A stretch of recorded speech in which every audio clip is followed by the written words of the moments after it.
The letter arrived at dawn, slipped under her door like a blade between ribs.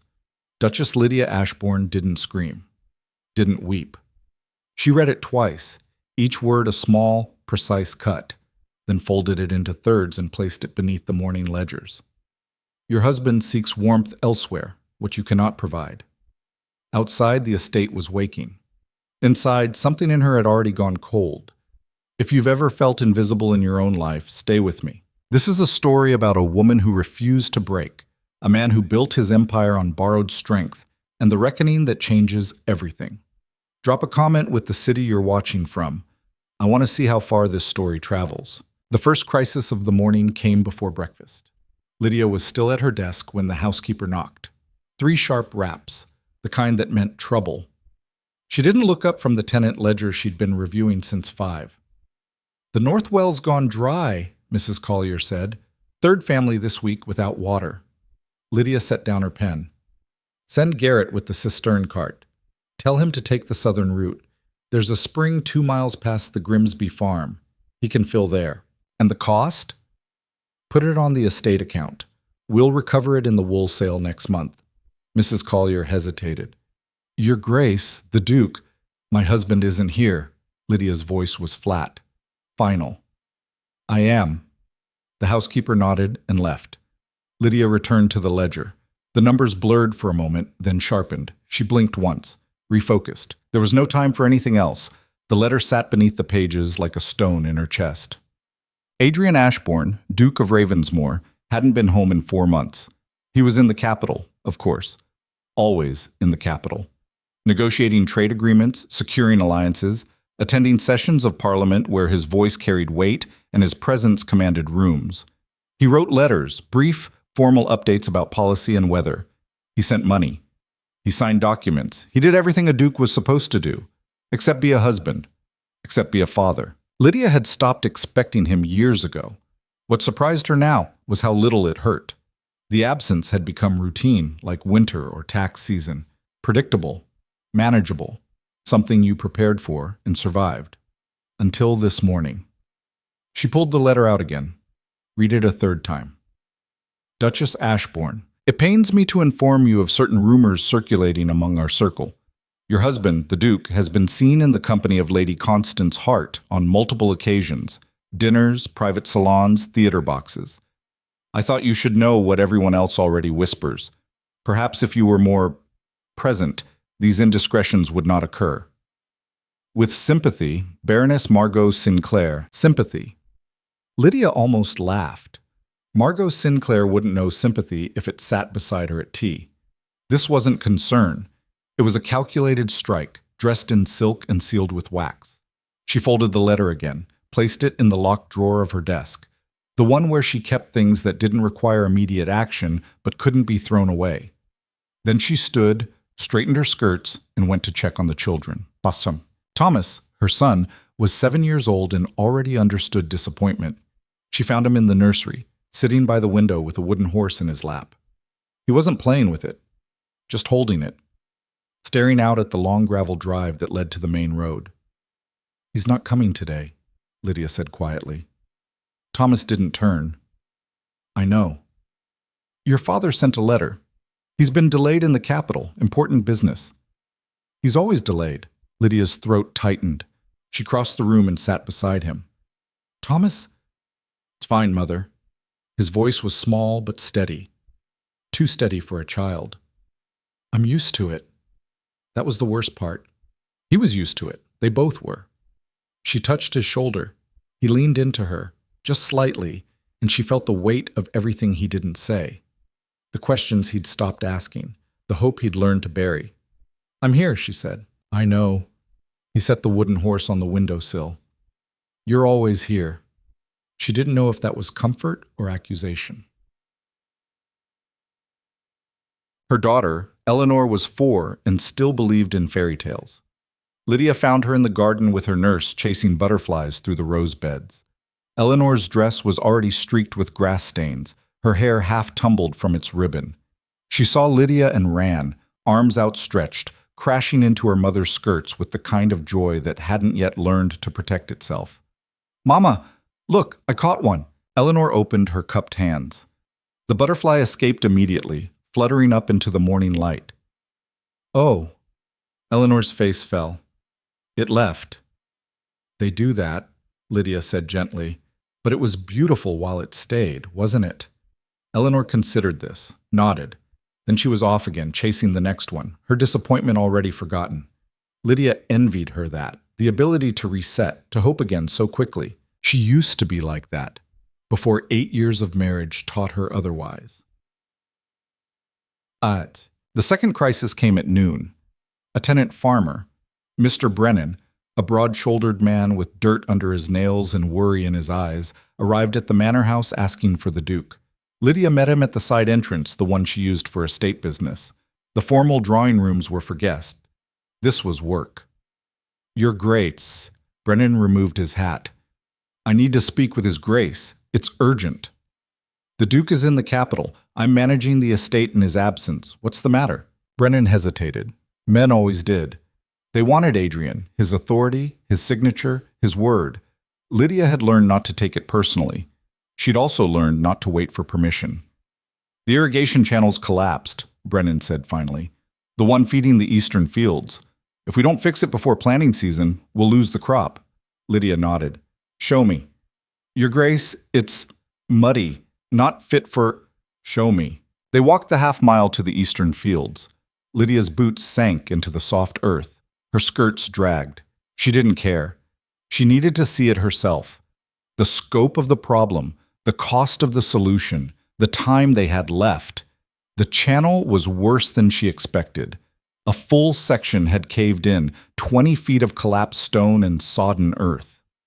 Water pooled uselessly in the depression, unable to flow. "How long to repair?" she asked. 2 weeks if we hire a crew, maybe 3 if we do it ourselves." "Hire the crew. I'll authorize the expense." Brennan shifted his weight. "The Duke? I'll handle my husband. Get it done." She turned and walked back toward the manor, mud clinging to her hem, her mind already calculating costs, adjusting budgets, deciding which expenditure could wait and which couldn't. This was her life now, had been for years. A series of small emergencies, each one demanding immediate attention, none of them visible to anyone who didn't live here. Adrian thought running the estate meant signing papers in a study. He had no idea what it actually took. That evening, Lydia sat in her private study, not the Duke's grand office with its mahogany and marble, but the small room on the second floor where she kept the real records, the ones that mattered. She reviewed the week's work, the well repair, the irrigation channel, a roof leak in the tenant cottages, a dispute over grazing rights, a spoiled shipment of grain that had to be replaced, a sick child in the village who needed medicine. None of it would appear in Adrian's reports to Parliament. None of it would earn recognition or praise. But without it, the estate would collapse. She dipped her pen and began writing. Not a letter to her husband. She'd stopped writing those 2 years ago when she realized he never really read them. He skimmed for logistics, signed off on budgets, and moved on. No, this was something else, a different kind of accounting. 3 days later, the reply came from the capital. Not from Adrian, from his secretary. Duchess Ashbourne, His Grace acknowledges receipt of your request for additional funds for estate repairs. He advises prudence and restraint in expenditures during the current political climate. He trusts your judgment in minor matters and will review the accounts upon his return. Respectfully, Mr. Oswald Finch, Secretary to the Duke of Ravensmore. Lydia set the letter down very carefully. Minor matters. The well that kept 3 families from dying of thirst. Minor. The irrigation channel that fed half the estate. Minor. The roof that sheltered tenants through winter storms. Minor. She thought of the letter from Margot Sinclair. Your husband seeks warmth elsewhere. Of course he did. Why wouldn't he? This place, this life, this work, it was invisible to him. She was invisible to him. Useful, yes, competent, reliable, but not seen. She pulled out a fresh sheet of paper. This time she wrote deliberately, precisely, with the kind of cold clarity that only comes after years of being carefully, methodically erased. The accounting began like this. To whom it may concern, for 8 years I have managed an estate of 4,000 acres, 12 tenant farms, and a household staff of 37. I have done so without recognition, without partnership, and most days, without acknowledgement. Allow me to provide a summary of the labor you do not see. She listed it. Every crisis, every decision, every late night balancing budgets, while her husband attended another ball, another dinner, another glittering function where he built his reputation on the stability of a home he never maintained. She wrote about the flood 2 years ago, the one that destroyed the South Barn and displaced 6 families. Adrian hadn't come home. She'd organized the rebuilding, negotiated with contractors, found temporary housing, ensured no one went hungry. She wrote about the fever that swept through the village last winter. Adrian sent money. She'd distributed medicine, sat with dying children, held their mothers when the fever won. She wrote about Thomas's 6th birthday, the one Adrian missed because of a critical vote in Parliament. She'd baked the cake herself when the kitchen staff fell ill. She'd sung the songs, played the games, pretended not to notice her son scanning the door every few minutes, waiting for a father who never came. She wrote about Eleanor's first words, first steps, first day without tears when Lydia left the room. Adrian had been there for none of it. He'd read about it in letters, dry, factual updates that Lydia sent because someone had to document their children's lives. She wrote about the irrigation channel, the well, the roof, the grain, the endless, invisible work of keeping people alive and the land productive. And then she wrote this: I do not ask for gratitude. I do not expect apology. I simply want it known that when history remembers the Duke of Ravensmore as a great statesman, it should also remember the woman who made his absence possible. When you dine in grand halls, I am negotiating with tenant farmers. When you debate policy, I am preventing children from starving. When you build alliances, I am holding together the only alliance that truly matters, the one that keeps this family intact. You have built your success on my invisibility. Consider this my resignation from that role. She didn't sign it, your wife. She didn't sign it with love. She signed it, Lydia Ashbourne, Duchess of Ravensmore Estate Manager. Mother, the woman you forgot. She sealed it, addressed it to Adrian's office in the capital, and then she made a copy, and another, and another. By the end of the week, the letter had reached every major household in the aristocracy. Not as gossip, not as scandal, as truth. Adrian Ashbourne first heard about it during a reception at Lord Chancellor Pembroke's estate. He was in the middle of a conversation about tariffs when Lady Constance Hart, yes, that Lady Constance, approached with a sympathetic smile that made his stomach tighten. Adrian, I'm so sorry, she said quietly. If there's anything I can do. He stared at her. Sorry for what? Her smile faltered. You haven't read it? Read what? She handed him a folded paper. It's circulating. Everyone's seen it. He unfolded it, read the first line, the second. The blood drained from his face. He read it 3 times in the carriage back to his townhouse. Each time, the words hit harder. You have built your success on my invisibility. He wanted to deny it, to argue, to explain that he'd been doing important work, work that mattered, work that secured their future, work that required his presence in the capital. But the letter didn't argue back. It simply listed flood, fever, birthday. Well, channel, roof. Small things, he'd thought, minor matters. Except they weren't small to the people whose lives depended on them. They weren't minor to the children who needed a parent. They weren't invisible to the woman who'd been doing all of it alone. He'd read Lydia's monthly reports for years. Skimmed them, really. Checked the numbers, approved the budgets, assumed everything was fine because the estate kept running. He'd never asked how it kept running. He'd never asked what it cost her. He poured himself a drink, then another. Then he sat at his desk and tried to write a response. Dear Lydia, He stopped, crumpled the paper, tried again. Lydia, I had no idea. Crumpled it. Again. My dearest wife, I understand now. He couldn't finish. Because he didn't understand. Not really. Not yet. All he knew was that the woman he'd married, the woman he'd left to manage everything while he built empires elsewhere, had just told the entire world that he'd been a failure in the one place that actually mattered. And she was right. At Ravensmore, Lydia didn't wait for a response. She kept working. The irrigation channel was repaired ahead of schedule. The well was restored. The roof was patched. Life continued, steady and relentless, the way it always had. Thomas asked once if Father had read the letter. "I imagine so," Lydia said. "Is he angry?" "I don't know." "Are you?" She paused. Looked at her son, this small, serious boy who'd learned too young not to hope for more. "No," she said finally. "I'm tired." Thomas nodded. He understood tired. Eleanor, meanwhile, had moved on from butterflies to building elaborate castles out of sticks and stones in the garden. She worked with fierce concentration, her tongue poking out between her teeth as she balanced a particularly tricky arch. "Mama, look!" Lydia looked. The castle was lopsided and fragile, held together by sheer willpower and mud. "It's beautiful," she said. "It's for Papa, when he comes home." Lydia's chest ached. "That's very kind, sweetheart. Do you think he'll like it?" "I think," Lydia said carefully, "he'll be surprised." Eleanor beamed and went back to work. Lydia watched her daughter build something out of nothing, hopeful, earnest, still believing that love could be enough to hold broken things together. She hoped Eleanor was right. She feared she wasn't. Chichao. The scandal spread quickly. Not because it was salacious. There were no affairs, no financial ruin, no shocking betrayals. But that was precisely why it cut so deep. It was ordinary, relatable, universal.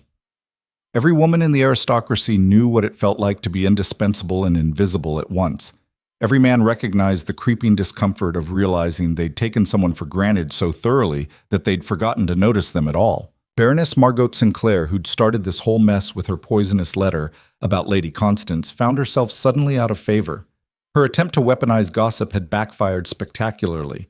No one wanted to associate with the woman who'd tried to humiliate a duchess, only to watch that duchess turn humiliation into power. Meanwhile, Lady Constance Hart, who had, in fact, been dining with Adrian on multiple occasions, quietly withdrew from society for the season. Not out of guilt exactly, but out of an uncomfortable awareness that she'd been part of a pattern she hadn't fully understood. Adrian hadn't been unfaithful. Not technically, but he'd been absent. And absence, it turned out, was its own kind of betrayal. Jason. 3 weeks after the letter, Adrian arrived at Ravensmoor unannounced. It was late afternoon. Lydia was in the stables, checking on a mare who'd gone lame. Her sleeves were rolled up, her hair coming loose from its pins. She was elbow-deep in a poultice mixture when she heard the carriage. She didn't stop working, didn't rush to greet him, didn't change her clothes or fix her hair. He found her there, surrounded by hay and horse smell, and the quiet competence of someone who didn't need an audience to do what needed doing. "Lydia." She glanced up, registered his presence the way she might register a package delivery or a change in the weather. "Adrian." He looked different, smaller somehow, less certain. "I came as soon as I could," he said. "I'm sure you did." She returned her attention to the mare's leg, wrapping it carefully. "There's tea in the sitting room if you'd like to wait. I'll be another 20 minutes. Lydia, we need to talk." "We do, but this mare won't wait." She tied off the bandage, checked the tension. 20 minutes. He stood there, useless and out of place, while his wife finished the work he'd never known she did. They met in her study, not his. She didn't offer him the seat behind the desk. She took it herself. He sat across from her like a petitioner. "I read your letter," he said. "Everyone read my letter. That was the point." "Lydia, He stopped, started again. "I had no idea." "You never asked." I thought you were content, managing the estate, raising the children. I thought you preferred it this way." "You thought I preferred being alone?" "I thought you preferred independence." She laughed, sharp and bitter. "Independence? Is that what you call it, when you leave someone to do everything while you take credit for the results?" "I wasn't taking credit." "Yes, you were." Her voice was steady, cold. "Every time you stood in Parliament and talked about the prosperity of Ravensmoor, every time you accepted praise for the estate's stability, every time you let people believe you were the reason this place functions, you were taking credit for my work." He had no answer for that. She leaned forward. "Do you know what Thomas said to me last week? He said he's used to disappointment. He's 7 years old, Adrian, and he's already given up on you. That landed like a blow. She saw it hit, saw him flinch. And Eleanor, Lydia continued, she built you a castle out of sticks in the garden. She thinks you'll like it. She thinks you'll notice. She still believes you care. I do care. Then be here. Her voice cracked, just slightly. She steadied it. Not for a week, not for a visit. Here, every day, every crisis, every small, invisible moment that you think doesn't matter but actually holds this entire life together. Silence. Adrian looked at his hands. I don't know how. Then learn. She stood. The meeting was over. He didn't move. Lydia, can we fix this? She paused at the door, looked back at him. This man she'd married with such hope, such certainty that they would build something beautiful together. I don't know, she said quietly. But if you want to try, it starts with showing up. She left him sitting there, surrounded by the ledgers and records of 8 years of work he'd never seen. Kapam! That night, Adrian couldn't sleep.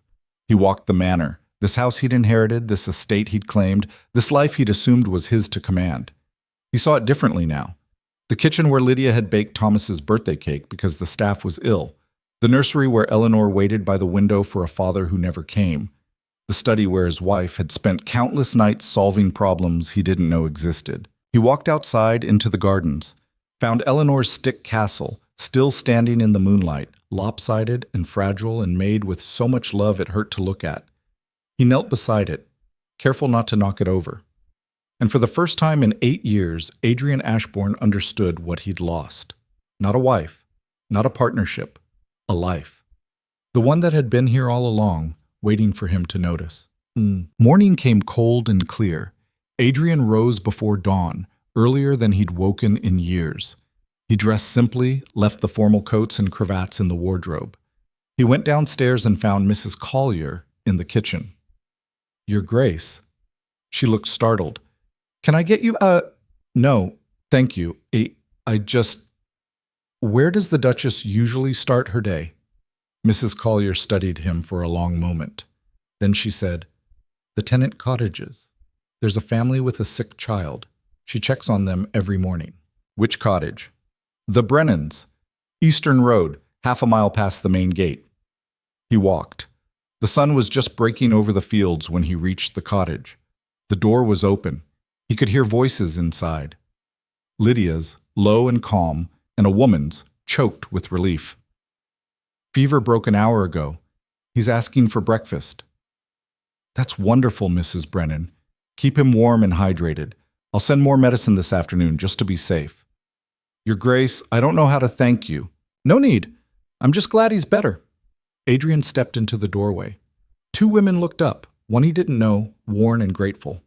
One he'd married, tired and surprised. Adrian?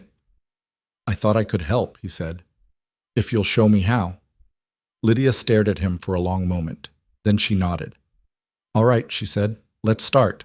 The first thing Adrian learned was how little he actually knew. He followed Lydia through the morning rounds like a shadow, silent, observant, increasingly aware that he was watching a performance he'd never bothered to attend. She moved with the efficiency of someone who'd walked these paths 1,000 times, each stop calculated, each conversation purposeful. At the Brennan cottage, she checked the child's temperature, left instructions for meals, promised to send a tonic. At the next farm, she inspected a broken fence, discussed repairs with the tenant, approved a timeline. At the third, she settled a boundary dispute between 2 neighbors who'd been feuding for months, splitting the difference so precisely that both men left satisfied. Adrian said nothing, contributed nothing. He was furniture. By mid-morning, his boots were caked with mud, and his carefully maintained sense of authority had developed cracks. You do this every day? He asked when they finally stopped for breath near the irrigation channel. Lydia pulled off her gloves, examining a blister forming on her thumb. Most days? Less in winter when travel's harder, more during planting and harvest. And I never... No. She cut him off before he could finish the apology. You never did. The repair crew was already at work on the channel, hauling stone and packing earth. The foreman saw Lydia and waved. She waved back, then turned to Adrian. See that man? That's Garrett. He's worked this estate for 20 years. His daughter just got married. I sent a gift. His son broke his arm last summer. I paid the surgeon. He trusts me because I show up, because I know his name, because when I say I'll do something, I do it. Lydia, you want to help? She handed him a shovel from the work pile. Then help. He stared at the shovel like it was a foreign object. I'm serious, she said. You want to understand this place? Start digging. He took the shovel. The crew watched with barely concealed amusement as the Duke of Ravensmoor, dressed in expensive wool and polished boots, stepped down into the muddy channel and began to dig. He lasted 40 minutes before his hands started bleeding. Lydia saw but said nothing, just handed him a cloth and kept working beside him, lifting stones he couldn't manage, directing the crew with quiet authority while her husband struggled to move earth. When they finally climbed out, covered in dirt and sweat, Garrett approached with something like respect in his eyes. Decent work, Your Grace. For a first-timer. Adrian nodded, too exhausted to speak. Lydia watched him lean against the wagon, breathing hard, and felt something shift. Not forgiveness. Not yet. But maybe the beginning of recognition. He was trying. It wasn't enough. But it was something. Come on, she said. We're not done. His face fell. There's more? There's always more. Mug. They returned to the manor for a quick lunch. Bread and cheese eaten standing in the kitchen because Lydia didn't have time to sit. Then she was off again, this time to the village market to check prices, inspect quality, negotiate with merchants who'd been trying to shortchange the estate for years. Adrian watched her haggle over grain prices with a trader twice her size and win. Watched her reject a shipment of inferior wool with such precision that the merchant apologized and offered a discount on the next delivery. Watched her move through the crowd like she owned it, not through title, but through earned respect. How do you know all this? He asked on the walk back. I learned. From whom? From failure. She glanced at him. The first year you left me here, I approved a grain purchase without checking the quality. It was full of weevils. We lost half the supply. I had to explain to 12 families why their children were going hungry. I never knew. I didn't tell you. What would have been the point? You weren't here to fix it. I had to figure it out myself. He absorbed that. And you never thought to ask me to come home? She stopped walking, turned to face him fully. I asked Adrian 12 times that first year. You always had a reason to stay. A vote? A meeting? An alliance that couldn't wait. After a while, I stopped asking because the answer was always the same. I thought the estate could wait. The estate couldn't wait. Children can't wait. Life doesn't pause because you have other priorities. Then why didn't you tell me how bad it was? I did. Her voice was quiet, dangerous. Every monthly report I sent you had the details. Every letter mentioned the problems. You just didn't read them carefully enough to notice. He opened his mouth, closed it. She was right. He'd skimmed those reports, looked for the summary numbers, assumed everything was fine because Lydia was competent. He'd mistaken her competence for contentment. I'm sorry, he said. Sorry doesn't fix 8 years. Then what does? She started walking again. I don't know yet, but apologies without change are just noise. That evening, Adrian met his children properly for the first time in months. Thomas was in the library, reading a book about ships. He looked up when Adrian entered, his expression carefully neutral. Hello, father. Hello, son. Adrian sat across from him, suddenly unsure how to bridge the distance between them. What are you reading? Naval architecture. Interesting choice. I want to understand how things work. Thomas turned a page. Mother says it's important to know how things actually function, not just what they're supposed to do. Adrian heard the echo of Lydia's voice in that statement, heard the lesson she'd taught their son while he was absent. She's right, he said quietly. Thomas glanced up. Are you staying this time? I'm trying to. Trying's not the same as doing. Adrian felt that land. No, it's not. They sat in silence for a moment. Then Thomas said without looking up, She cried once, after you missed my birthday. I heard her in the hallway outside my room. She thought I was asleep. Adrian's chest tightened. Thomas, I don't want her to cry anymore. Neither do I. Then don't make her. Thomas closed his book, meeting his father's eyes with a directness that was painful to witness. Don't come back if you're just going to leave again. It's worse when you leave. He stood and walked out, leaving Adrian sitting alone in the library with the weight of his son's disappointment settling like stones in his stomach. Eleanor was easier, or maybe just younger. She found him in the garden at dusk, investigating her stick castle with the kind of careful attention it deserved. "Papa!" She launched herself at him, all flying hair and grass-stained dress. He caught her, lifting her up. She was heavier than he remembered, taller. How much had she grown in 4 months? "I made you a castle," she said. Do you like it?" "It's the finest castle I've ever seen." "Really?" "Really." He set her down, kneeling beside the fragile structure. "Tell me about it." She explained the architecture with serious pride.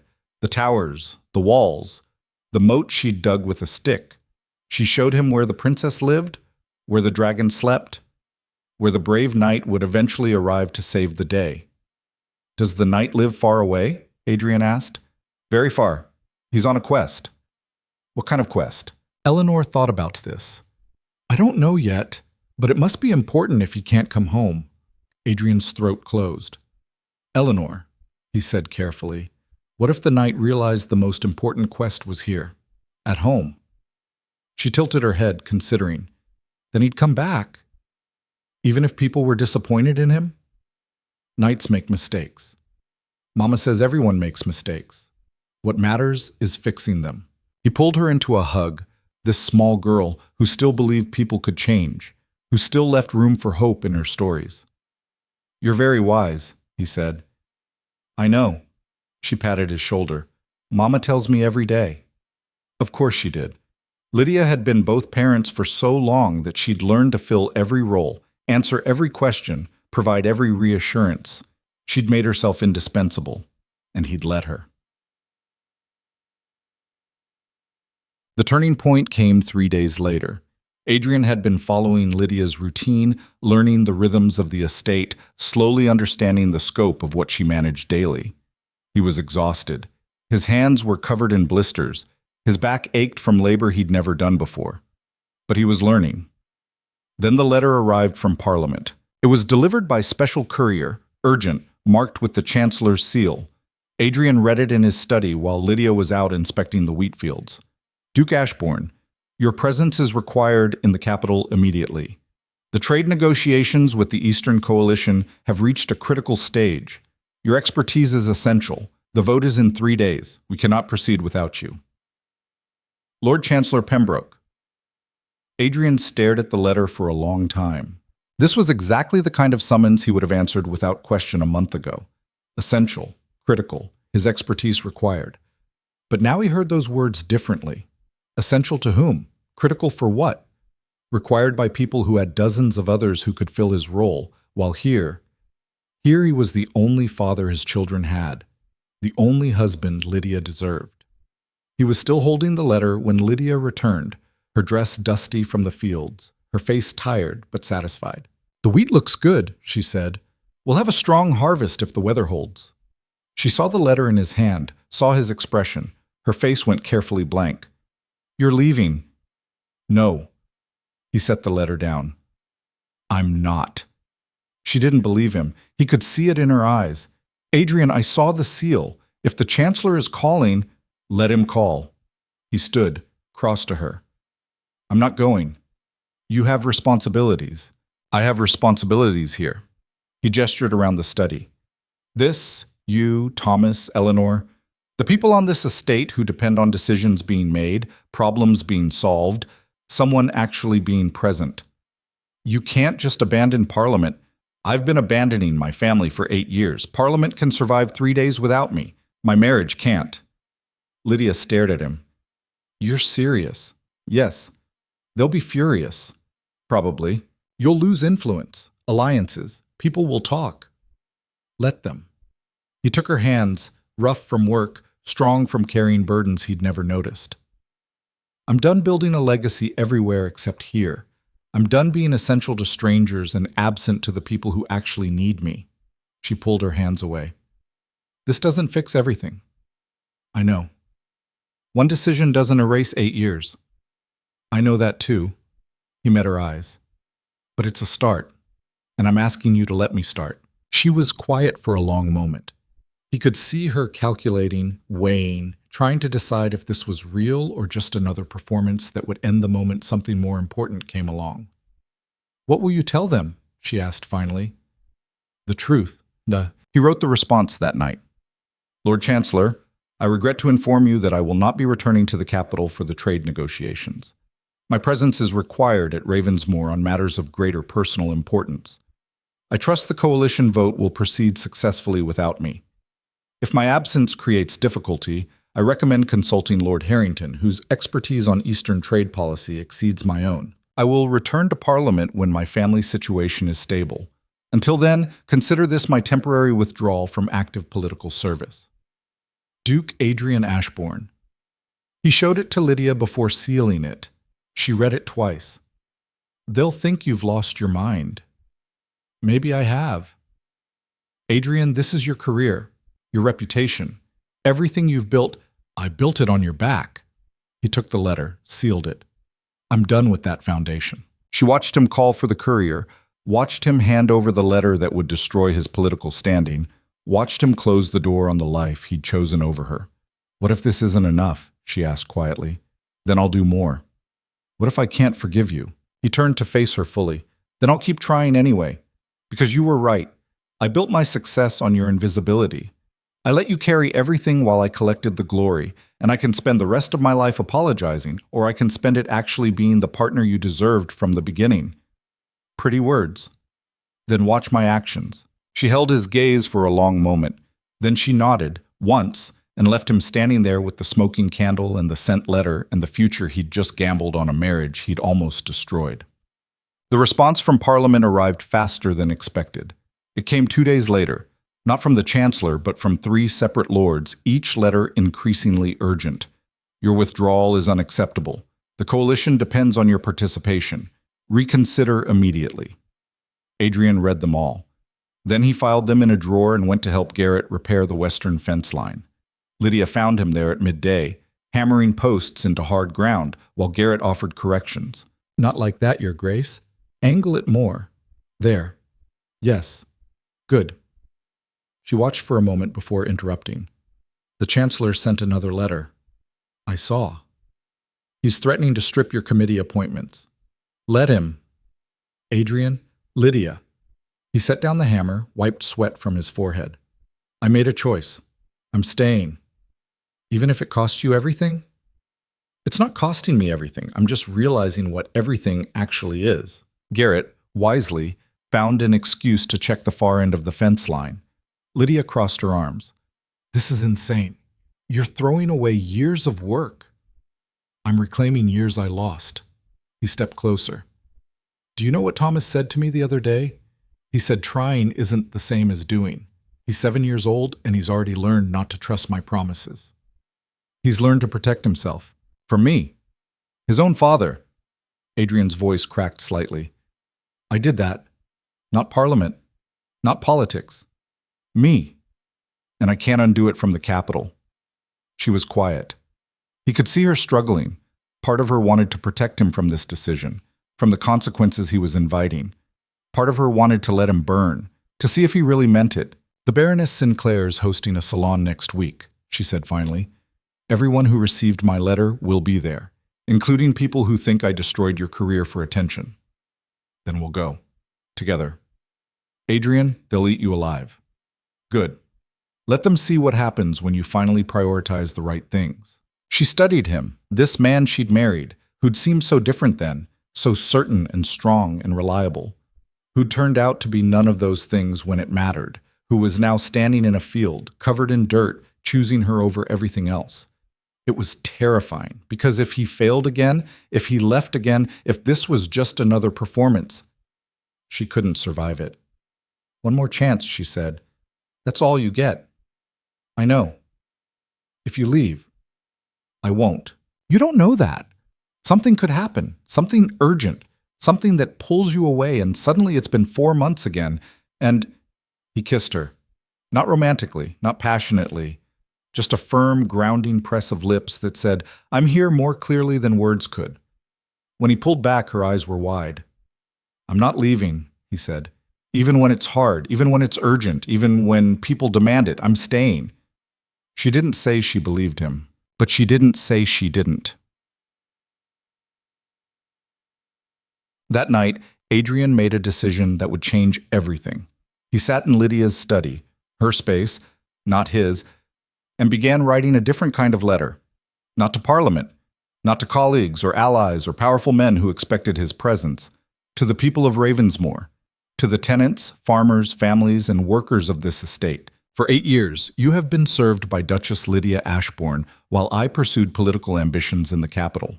She has managed your needs, solved your problems, and ensured the prosperity of these lands with dedication I failed to recognize or support. This was a failure of leadership on my part. I am writing to inform you that I am returning permanently to Ravensmoor to take up my responsibilities as your Duke, not in title alone, but in action. I will be working alongside the Duchess to understand and serve this estate as it deserves. I ask for your patience as I learn what she has long known.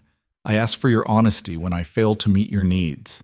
And I ask for the opportunity to prove that a man can acknowledge his failures and still become worth trusting. Duke Adrian Ashbourne. He made 50 copies, posted them in the village square, the church, the market, every place where people gathered. By morning, everyone knew. The Duke was staying. The Duke was admitting he'd failed. The Duke was asking for a chance to start over. The response was mixed. Some people were skeptical. Some were curious. A few were openly hostile.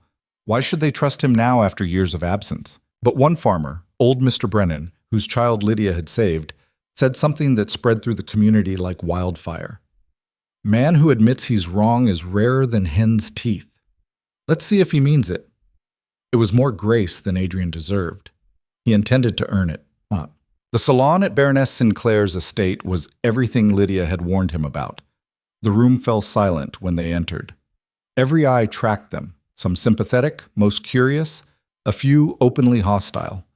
Margot Sinclair herself watched from across the room with a smile that suggested she was enjoying this spectacle immensely. Adrian kept his hand on Lydia's back, steady, present. Lady Constance Hart approached first. She'd been quiet since Lydia's letter, withdrawing from the social circuit. Now she looked uncomfortable but determined. Duchess Ashbourne, Duke. Lady Constance. Lydia's voice was cool but not unkind. I wanted to apologize. I didn't realize, that is, I wasn't aware of the full situation. You weren't meant to be. Lydia glanced at Adrian. My husband was very good at presenting a certain image. Constance nodded. I hope you know there was never— I know, Lydia cut her off gently. You were a symptom, not the disease.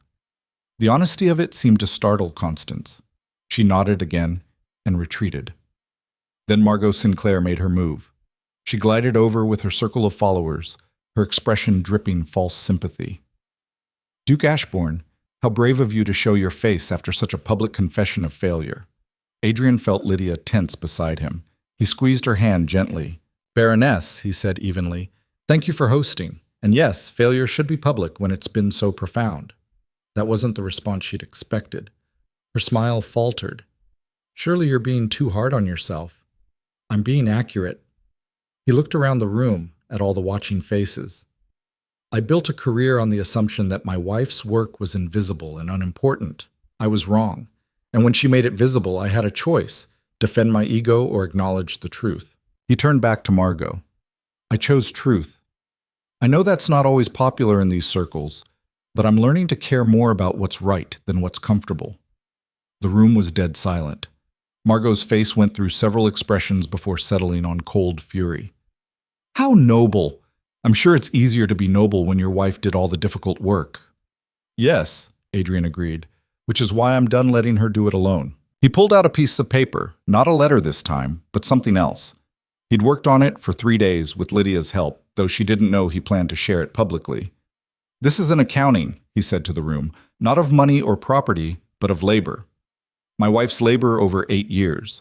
The crises she managed, the decisions she made, the lives she saved, The work that kept an entire estate functioning while I took credit for its success. He began reading. Year 1.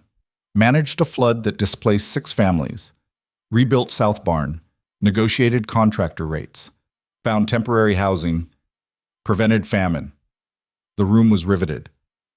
Year 2, winter fever epidemic, distributed medicine, sat with dying children, organized community care. 23 families survived. He saw several women dabbing at their eyes. Year 3, son's 6th birthday. Baked cake when kitchen staff fell ill, played games, sang songs. Father missed vote for critical session that passed without him. He continued through all 8 years. Every crisis, every decision, every moment Lydia had carried the weight alone. When he finished, the room was silent except for a few quiet sobs. He folded the paper carefully. This is what I didn't see. This is what I devalued. This is what I'm spending the rest of my life honoring. He turned to Lydia, who was staring at him with something between shock and something else he couldn't quite name. I failed you, he said. Publicly, thoroughly, and I'm choosing to fix it the same way, publicly, thoroughly, and without excuses. He handed her the paper. This is yours. It always was. I was just too blind to read it. Lydia took it with shaking hands, looked at 8 years of her life, documented and witnessed, and finally seen. Then she did something unexpected. She turned to the room and said, "Thank you all for coming. I think we're done here." She took Adrian's hand and walked out, leaving the entire salon in stunned silence behind them. Outside in the carriage, she finally spoke. That was insane. Probably. You just destroyed what was left of your political reputation. Good. Adrian. Lydia. He turned to face her fully. I don't care about my reputation anymore. I care about our marriage, our children, the life we're supposed to be building together. You can't just walk away from everything. I'm not walking away. I'm walking toward something better. She was quiet for a long moment. Then she said very softly, "What if it's not enough? Then I'll do more. What if I can't trust you? Then I'll earn it, every day, for as long as it takes." The carriage rolled through the dark streets. Lydia looked out the window, her reflection fragmented in the glass. I wrote that first letter because I was tired of being invisible, she said. I wanted someone to see what I'd done, to acknowledge it. I see it now. But for how long? Until the next crisis? The next urgent summons? The next time someone tells you that you're essential somewhere else? Forever. He took her hand. I see it forever. She wanted to believe him. He could see it in her face, the war between hope and self-protection, between the desire to let him back in and the fear that he'd just leave again. Thomas was right, she said finally. Trying isn't the same as doing. I know, so watch what I do. They rode in silence the rest of the way home, but she didn't let go of his hand. And when they arrived at Ravensmoor, when they walked into the manor together, when Thomas and Eleanor came running and Adrian caught them both, one in each arm, Lydia stood in the doorway and watched, waiting to see if this time would be different, waiting to see if he'd finally learned that showing up was only the beginning, that staying was what mattered. Adrian lasted 2 weeks before everything fell apart. Not because he left. He didn't. He stayed, kept his promise, woke before dawn every morning, and worked beside Lydia through each crisis that arose. But staying, he discovered, was the easy part. Actually doing the work, understanding the systems Lydia had built, making decisions that affected real lives, carrying the weight she'd carried alone for 8 years. That was something else entirely. The breaking point came on a Tuesday. A tenant farmer named Whitmore showed up at the manor house demanding to speak with the Duke. Not the Duchess. The Duke. He was furious about a property boundary dispute with his neighbor, insisted only Adrian could resolve it, and refused to leave until he got an answer. Lydia was in the village dealing with a merchant who'd delivered spoiled meat. Adrian was alone. Your Grace. Whitmore planted himself in the entry hall, hat in hand but jaw set. The Hendersons are claiming my northern pasture. Been my family's land for 40 years. I need you to settle this. Adrian had no idea which pasture he meant, no idea about the history of the dispute, no idea what documentation existed or what precedent Lydia had set in similar cases. Mr. Whitmore, I'll need to review. Review what? It's my land. Everyone knows it. I'm sure, but your wife would have handled this already. Whitmore's voice carried an edge. She wouldn't need to review anything. She'd know. That stung because it was true. Let me speak with the Duchess when she returns. I'm speaking with you. You're the Duke, aren't you? Or is that just for show? Adrian felt his temper flare. Mr. Whitmore, I'm asking you to give me time to understand the situation before I make a decision that affects your livelihood. That seems reasonable. Reasonable? Whitmore's face darkened. You've been gone for years. Your wife kept this place running. Now you show up, make pretty speeches about being present, and you can't even handle a simple boundary dispute without running to her? I'm not running. Then decide. My land or Henderson's? I can't or won't. Whitmore shook his head. You know what I think? I think you're playing at this, pretending to care until something better comes along. Your wife actually does the work. You just take credit for it. The words hit like fists. Adrian opened his mouth, closed it. What could he say? The man was right. He didn't know how to do this, didn't understand the systems, couldn't make these decisions without Lydia's guidance. He was useless. Get out, he said quietly. Your Grace. I said get out. His voice was harder now, dangerous. Come back tomorrow when I've had time to review the situation properly. And next time you question my commitment to this estate, remember who actually stayed when times got difficult. It was the wrong thing to say. He knew it the moment the words left his mouth. Whitmore's expression went cold. Is that what you think? That staying makes you committed? Your wife stayed and actually worked. You just showed up and started giving orders you don't understand. He left. The door slammed behind him. Adrian stood alone in the entry hall, shaking with anger and shame, knowing that every word Whitmore had said was absolutely accurate. Lydia returned an hour later and found him in the study, surrounded by property maps and deed records he couldn't decipher. What happened? He told her. All of it. Including the part where he'd lost his temper and thrown Whitmore out. She was quiet for a long moment. Then she said, The northern pasture dispute. You know about it? Of course I know about it. It's been simmering for 3 years. The original boundary markers were destroyed in a storm. Both families have legitimate claims based on different historical documents. So what's the answer? There isn't one. Not really. I've been mediating, keeping them both calm, preventing it from escalating, buying time until we can afford a proper survey. Why didn't you just decide? Because whoever I sided with, the other family would lose faith in the estate's fairness. So I chose a third option, delay until we could solve it properly. She looked at him. What did you tell Whitmore? To come back tomorrow. And what will you tell him then? Adrian stared at the maps. I don't know. Then you'll tell him that you're reviewing the situation, that you need more information, that you want to be fair to both parties. You'll buy more time. You'll keep mediating. That's not a solution. No, it's management. Welcome to my world. She started to leave. He stopped her. Lydia, wait. She turned. He was right. Whitmore, I don't know how to do this. I know. I can't just step into your role and pretend I understand everything. I know that too. Then what am I supposed to do? How do I prove I'm serious about this if I can't even handle a basic property dispute? She crossed back to the desk, placed her hands flat on the maps. You stop trying to prove anything. You stop thinking this is about performing competence. You start actually learning. I've been trying.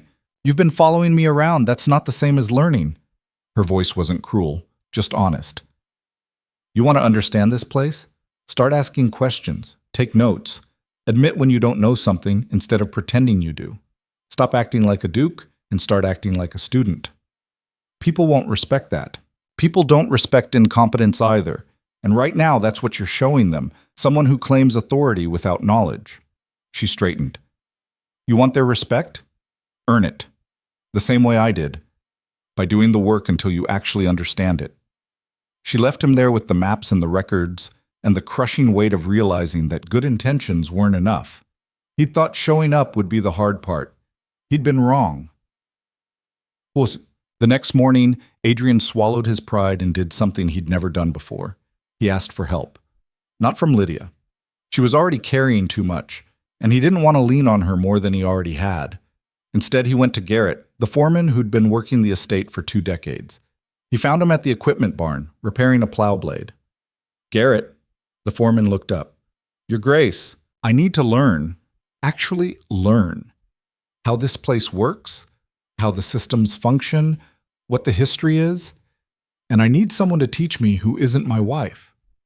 Garrett set down his tools slowly. "Why me?" "Because you've been here longer than anyone. You know the land, the people, the problems, and because," Adrian took a breath, "because you don't owe me anything.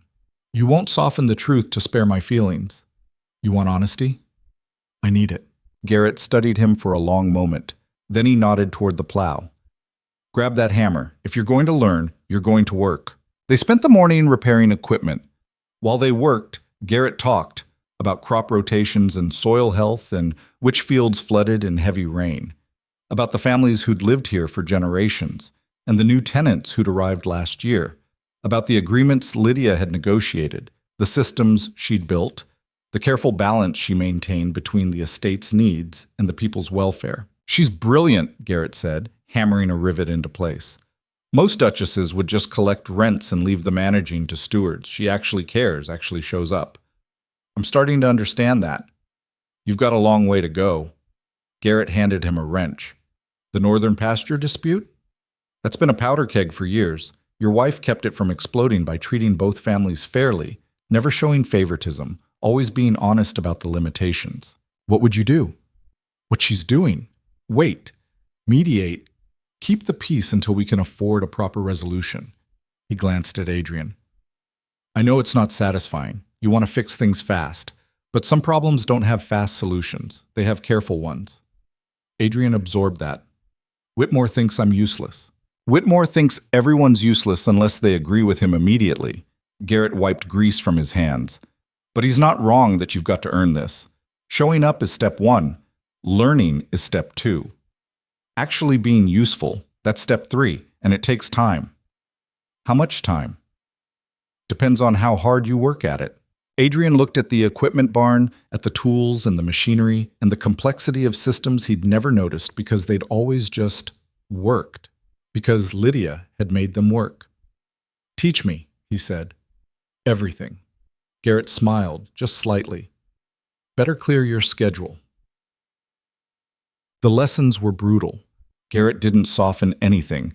He showed Adrian the irrigation systems and expected him to understand how water flow worked, showed him crop rotation patterns, and tested him on which fields needed to lie fallow.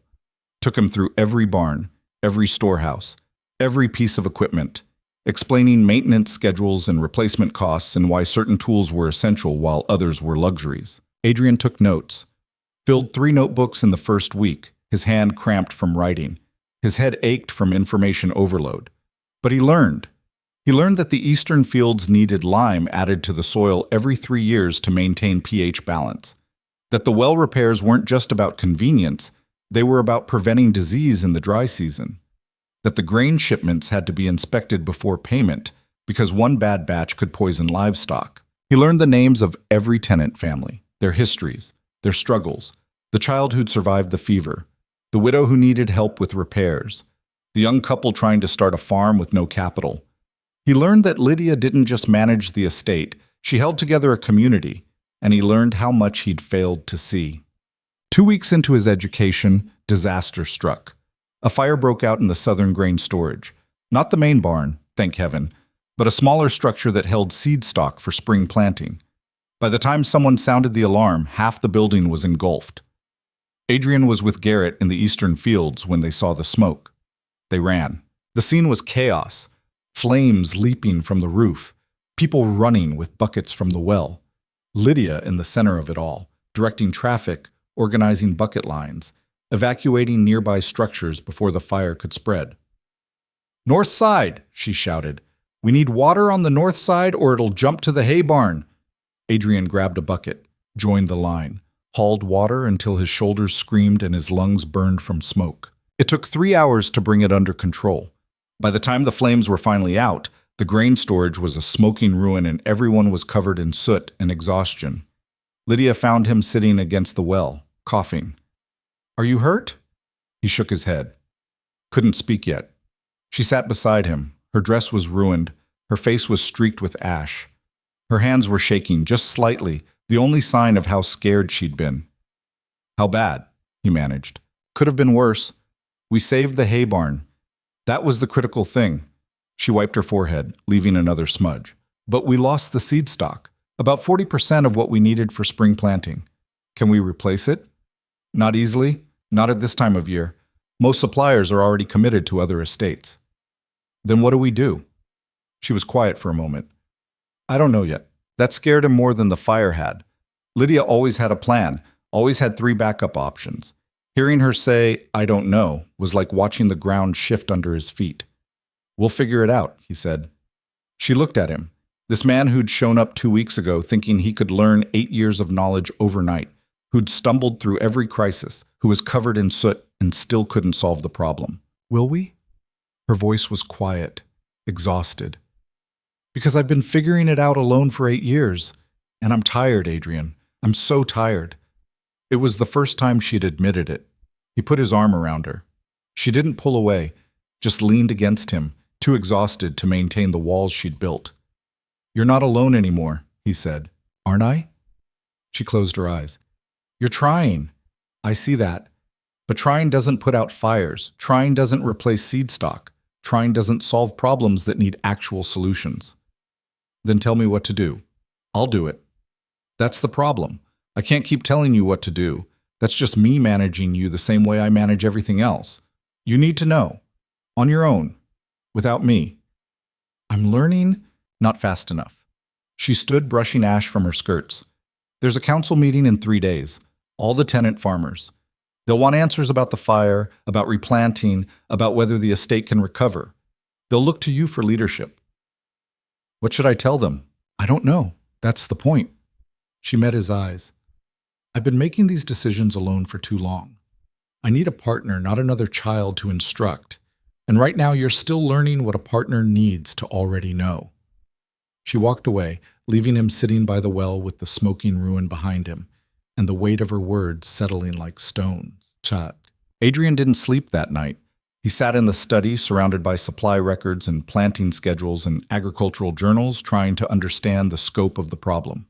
The seed stock they'd lost represented months of planning. Spring planting was 6 weeks away. Without seeds, there would be no crops. Without crops, families would go hungry. This wasn't a boundary dispute he could mediate or a well repair he could delegate. This was survival. Around midnight, Thomas found him. "Father?" Adrian looked up. His son stood in the doorway in his nightshirt, holding a candle. "Thomas, you should be asleep." "I heard about the fire. Is Mother upset?" Adrian hesitated. "She's worried." "About the seeds?" "Yes." Thomas came closer, studying the papers spread across the desk. "Can't you just buy more?" "It's not that simple. The suppliers are committed to other estates.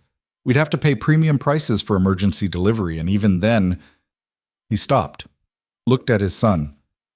"Why aren't you scared?" "Mother always fixes things." "She can't fix everything." "She can fix most things." Thomas tilted his head. "Can you help her?" "I'm trying." "Try harder." His son's voice was matter-of-fact, not cruel, just honest. "She needs you to actually help, not just watch her work." After Thomas left, Adrian stared at the records for another hour. Then he made a decision, a dangerous one, a choice that would either save them or make everything infinitely worse. The next morning, he rode to the capital. He didn't tell Lydia he was going, didn't tell anyone. Just took a horse and left before dawn, pushing hard to reach the city by afternoon. He went directly to Lord Pembroke's estate. The Chancellor received him in his study with barely concealed disdain. "Ashbourne, I thought you'd abandoned us for domestic bliss. I need a favor." "Do you?" Pembroke leaned back in his chair. "After ignoring 3 summons and withdrawing from the coalition negotiations, you need a favor." "Yes." "That's impressive audacity." Adrian ignored the barb. "The trade coalition, the Eastern agreements you're negotiating, they include agricultural suppliers, correct? Among other things?" I need access to those suppliers. Emergency seed stock, 40% of spring planting inventory delivered within 4 weeks. Pembroke laughed. Impossible. The coalition suppliers are committed to government contracts. We can't divert resources to private estates, even aristocratic ones. Not even for favorable testimony to Parliament about the coalition's benefits to rural estates? That got Pembroke's attention. Explain. I'll testify. Public session. About how the coalition's agricultural provisions directly helped Ravensmore recover from crisis. I'll provide detailed accounting of the supplies, the costs, the economic impact. It'll be the exact story you need to sell the coalition to skeptical lords. You'll look like you're benefiting personally from government connections. I am benefiting personally, but it'll also be true. Adrian leaned forward. You want this coalition approved. You need examples of how it helps British estates. I'm offering you a perfect case study. In exchange, I need those seeds. Pembroke was quiet for a long moment. Then he smiled, sharp and calculating. You've become more interesting since you left, Ashbourne. Less principled, more practical. I learned from the best. Flattery doesn't move me. Good. Neither does desperation. So let's be clear. This is a trade. You get your testimony. I get my seeds. We both benefit, or we both lose. Pembroke studied him. Your wife must be quite something to inspire this kind of bargaining. She is. And if I refuse, then I'll find another way. But it'll take longer, cost more, and you'll lose the opportunity for compelling testimony that could swing votes. Adrian stood. I'm offering you a solution. Take it or don't. But I need an answer today. Pembroke tapped his fingers on the desk. Then he reached for paper and pen. I'll draft the arrangements. The seeds will arrive in 3 weeks. You'll testify the week after planning is complete. And Ashbourne? He looked up. If you fail to deliver that testimony, I'll make sure every agricultural supplier in England knows you're an unreliable debtor. Your estate won't get a single grain of wheat on credit for the next decade. Understood. They shook hands. Adrian left before Pembroke could change his mind. He rode through the night to get home, arriving at Ravensmore just before dawn, exhausted and covered in road dust. Lydia was in the kitchen, making tea. She turned when he entered. Where were you? The capital. Her expression went cold. You left. For 30 hours, to solve the seed problem. You went to Parliament? I went to Pembroke, made a deal. He pulled out the contract he'd negotiated. Emergency seed stock, delivered in 3 weeks, enough for full spring planting. She stared at the paper. What did you promise in return? Testimony to Parliament, supporting the trade coalition. It'll help them secure votes. You traded political capital for seeds. I traded my time for our survival. There's a difference. Adrian, you can't just... She stopped. Started again. You made this decision without consulting me. There wasn't time. There's always time for partnership. You said you needed me to solve problems without you, to know what to do on my own. He met her eyes. So I did. I saw the crisis, understood what we needed, and I fixed it. By going behind my back. By using the one resource I have that you don't, political connections. He set the contract on the table. I'm not apologizing for this. I did what needed to be done. And what happens when Parliament demands more than testimony? When they want you back full time? When this solution turns into another reason to leave? It won't. You don't know that. Yes, I do, because I'm choosing us over and over again, even when it's uncomfortable, even when it costs me. His voice hardened slightly. I rode 30 hours to fix this. I negotiated a deal that saves our planting season, and instead of acknowledging that, you're looking for ways it could go wrong. Her jaw tightened. Because it always goes wrong. That's not fair, isn't it? 8 years of promises, 8 years of I'll be home soon, and this is the last time, and I'll make it up to you. Why should I believe this is different? Because I didn't ask permission this time. I didn't wait for approval. I saw what needed to happen, and I made it happen. That's what partners do. Partners discuss major decisions. Partners also trust each other to act when time is critical. He picked up the contract. I'm not asking you to be grateful. I'm asking you to acknowledge that I'm trying to become what you need. She was silent. The kitchen felt too small suddenly, too tense. Finally, she said, The council meeting is tomorrow. I know. They'll want to know about the seeds, about the plan. I'll tell them. Will you tell them you went to Parliament? Yes. They won't like it. They'll think you're using political influence instead of managing the estate properly. Let them think that. The seeds will arrive. The crops will grow. We'll survive. He stepped closer. That's what matters. Not appearances. Not perfect process. Results. She looked at him, really looked at him, for the first time since he'd returned. Saw the exhaustion in his face, the dirt under his nails, the determination that hadn't been there 2 weeks ago. You're changing, she said quietly. I'm trying to. I don't know if it's enough. Then watch and decide. The council meeting was held in the largest barn, every tenant, farmer, and worker packed inside, all of them scared and angry and demanding answers. Adrian stood in front of them with Lydia beside him. He felt her tension like a physical presence. She didn't trust this. Didn't trust him. Not yet. He didn't blame her. I know you're worried, he started. The fire destroyed critical seed stock. Spring planting is 6 weeks away. Without seeds, we face a failed harvest. Murmurs rippled through the crowd. He saw Whitmore near the back, arms crossed, expression skeptical. I've secured replacement stock, Adrian continued. Emergency delivery. Enough for full planting. It arrives in 3 weeks. Relief started to spread. Then someone called out, What's the cost? I negotiated a political arrangement, testimony to Parliament in exchange for access to coalition suppliers. The relief evaporated. Political favors? That was Whitmore. Of course it was. You're trading our welfare for your career? I'm trading my time for our survival. Your time in Parliament, away from here. 1 session, 1 testimony, then I return. That's what you always say. Whitmore pushed forward. Men like you don't stay. You show up when it's convenient, make pretty speeches, then leave when real work needs doing.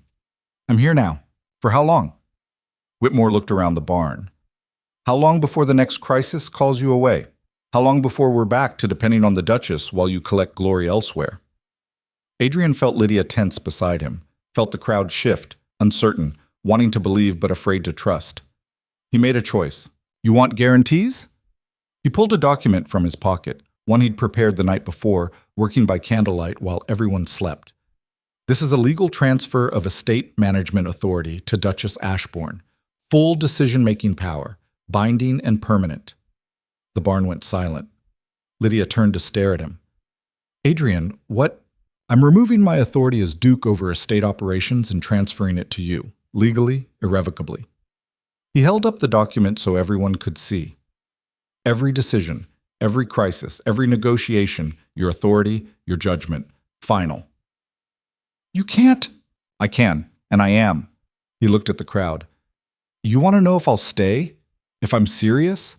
This is how you know, because even if I leave, even if Parliament demands my presence, the estate will still be managed by the person who's always managed it, the person you actually trust.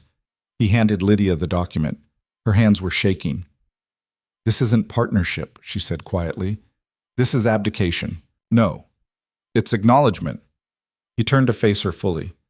You've been running this place for 8 years. I'm just making it official. Recognizing what everyone here already knows, you're the real authority. I'm learning to support that, not compete with it. And what happens when we disagree? Your decision stands, always. Adrian, sign it, Lydia. His voice was gentle but firm. Make it official. Take the power you've earned. She looked at the document, at him, at the crowd watching, holding their breath. Then she signed it. The effect was immediate. The tension in the barn shifted. People started nodding, murmuring approval. Whitmore's expression went from hostile to thoughtful. Well, he said finally, that's different. Adrian almost smiled. Then he turned back to the crowd. The seeds arrive in 3 weeks. I'll be gone for 1 week after planting to fulfill my testimony obligation.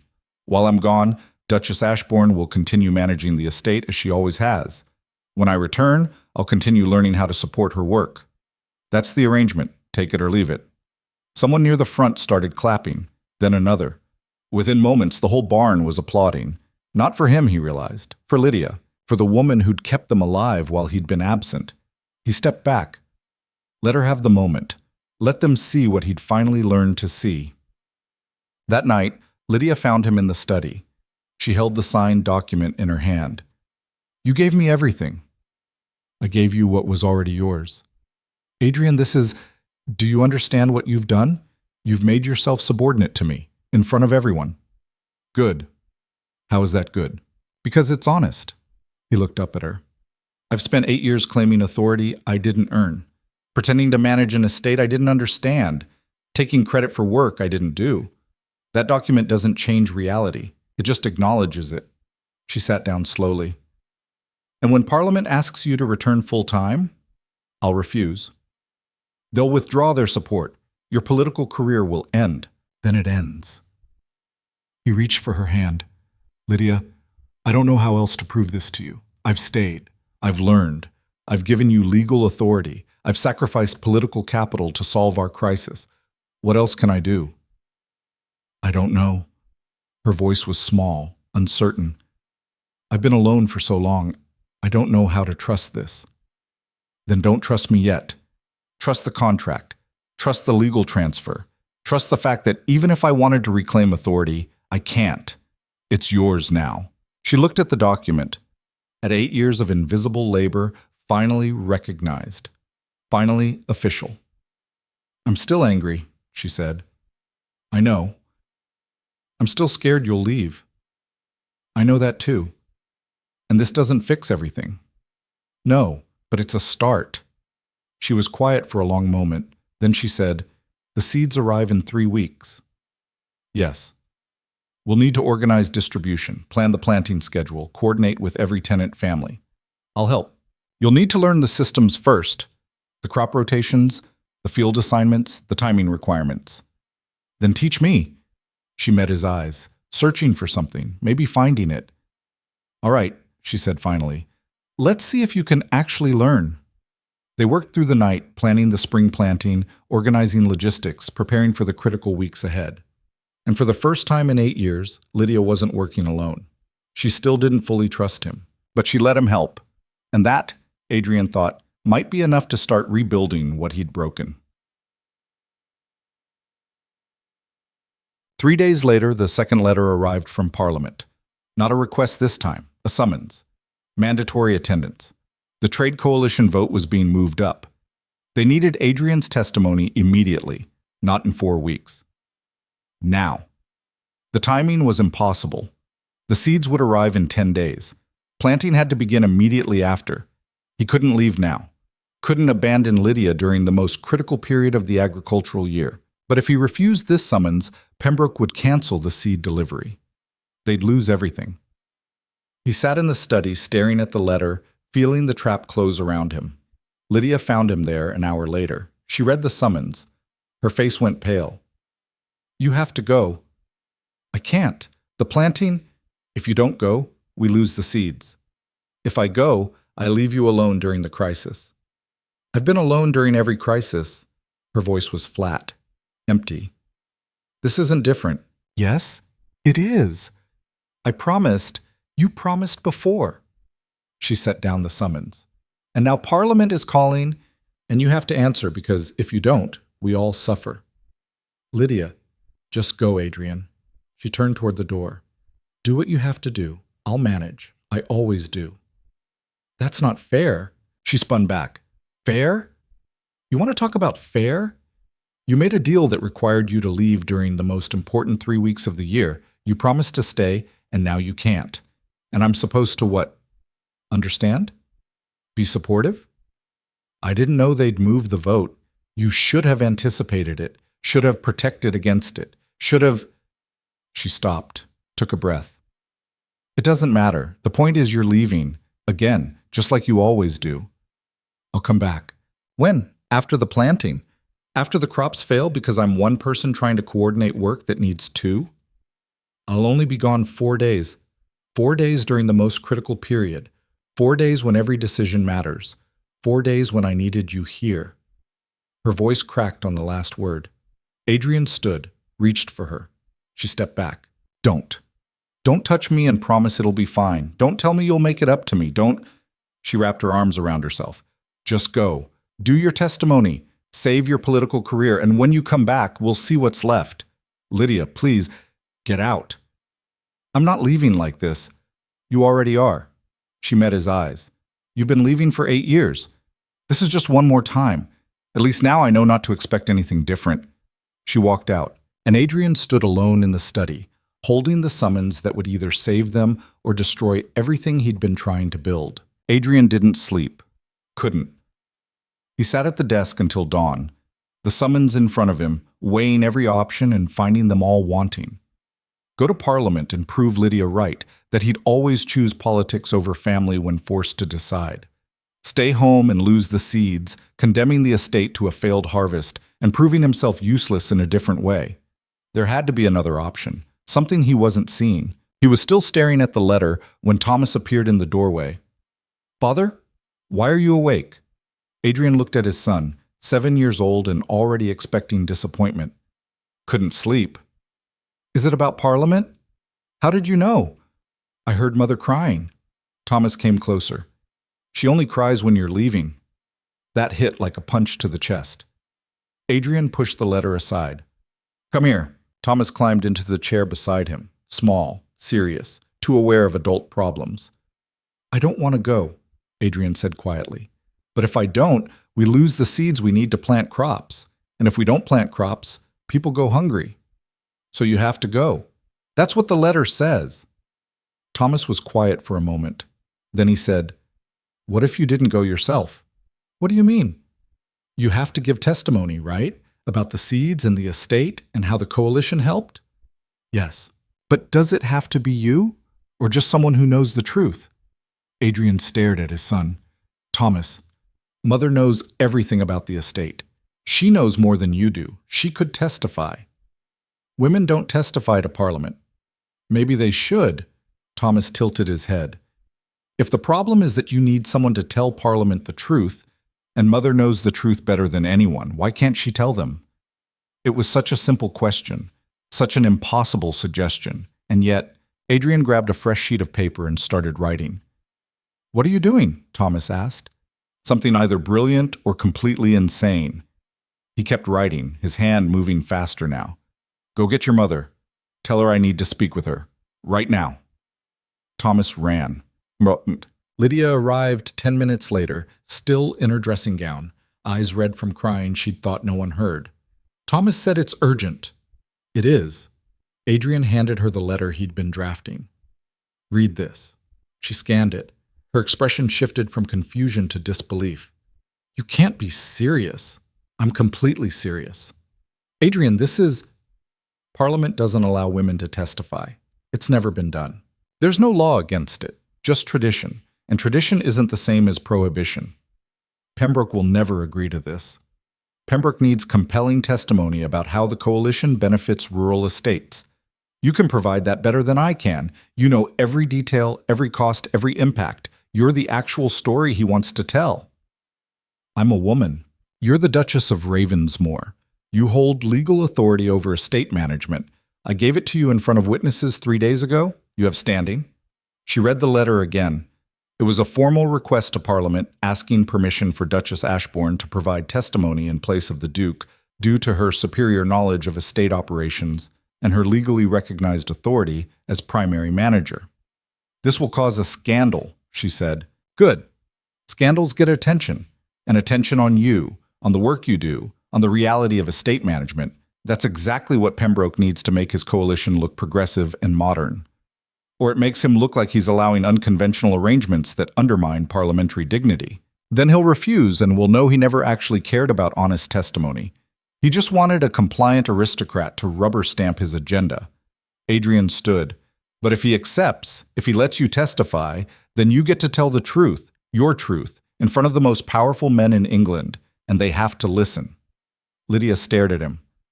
"You're gambling our seed delivery on whether Pembroke is more interested in political advantage than tradition." "Yes." "That's insane." "Probably, but it's the only option that lets me keep my promise to stay here during planning while still fulfilling the testimony requirement." He moved closer. "Lydia, I can't be in 2 places at once. I can't solve this by myself. But we can solve it together if you're willing to do something no woman has ever done before. Testify to Parliament. Change the rules. He took her hands. You wrote a letter that exposed 8 years of invisible labor. You made the entire aristocracy acknowledge work they'd never noticed. This is the same thing, but bigger. You'll make Parliament see what they've been ignoring. And if I fail, if they reject me, dismiss my testimony, laugh me out of the chamber, then we lose the seeds, the harvest fails, and we find another way to survive. He squeezed her hands. But if you succeed, if they listen, you'll have done something that changes everything, not just for us, for every woman managing estates while their husbands collect credit elsewhere. She pulled away, pacing the study. He could see her mind working, calculating risks, weighing options. I've never been to London, she said finally. I'll arrange travel. I don't know parliamentary procedure. I'll teach you everything I know. We have 4 days. 4 days to prepare testimony that could determine whether our estate survives. Yes. She stopped pacing, looked at him directly. Why are you doing this? Really? Is this about keeping your promise, or is this about finding a clever solution that lets you avoid making a hard choice? He didn't flinch from the question. Both. I want to stay because I promised, but I also want you to have this opportunity because you deserve it.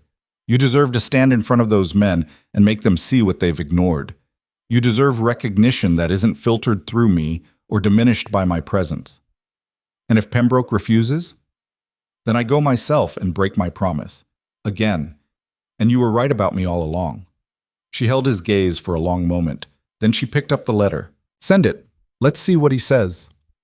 Pembroke's response arrived by courier that afternoon.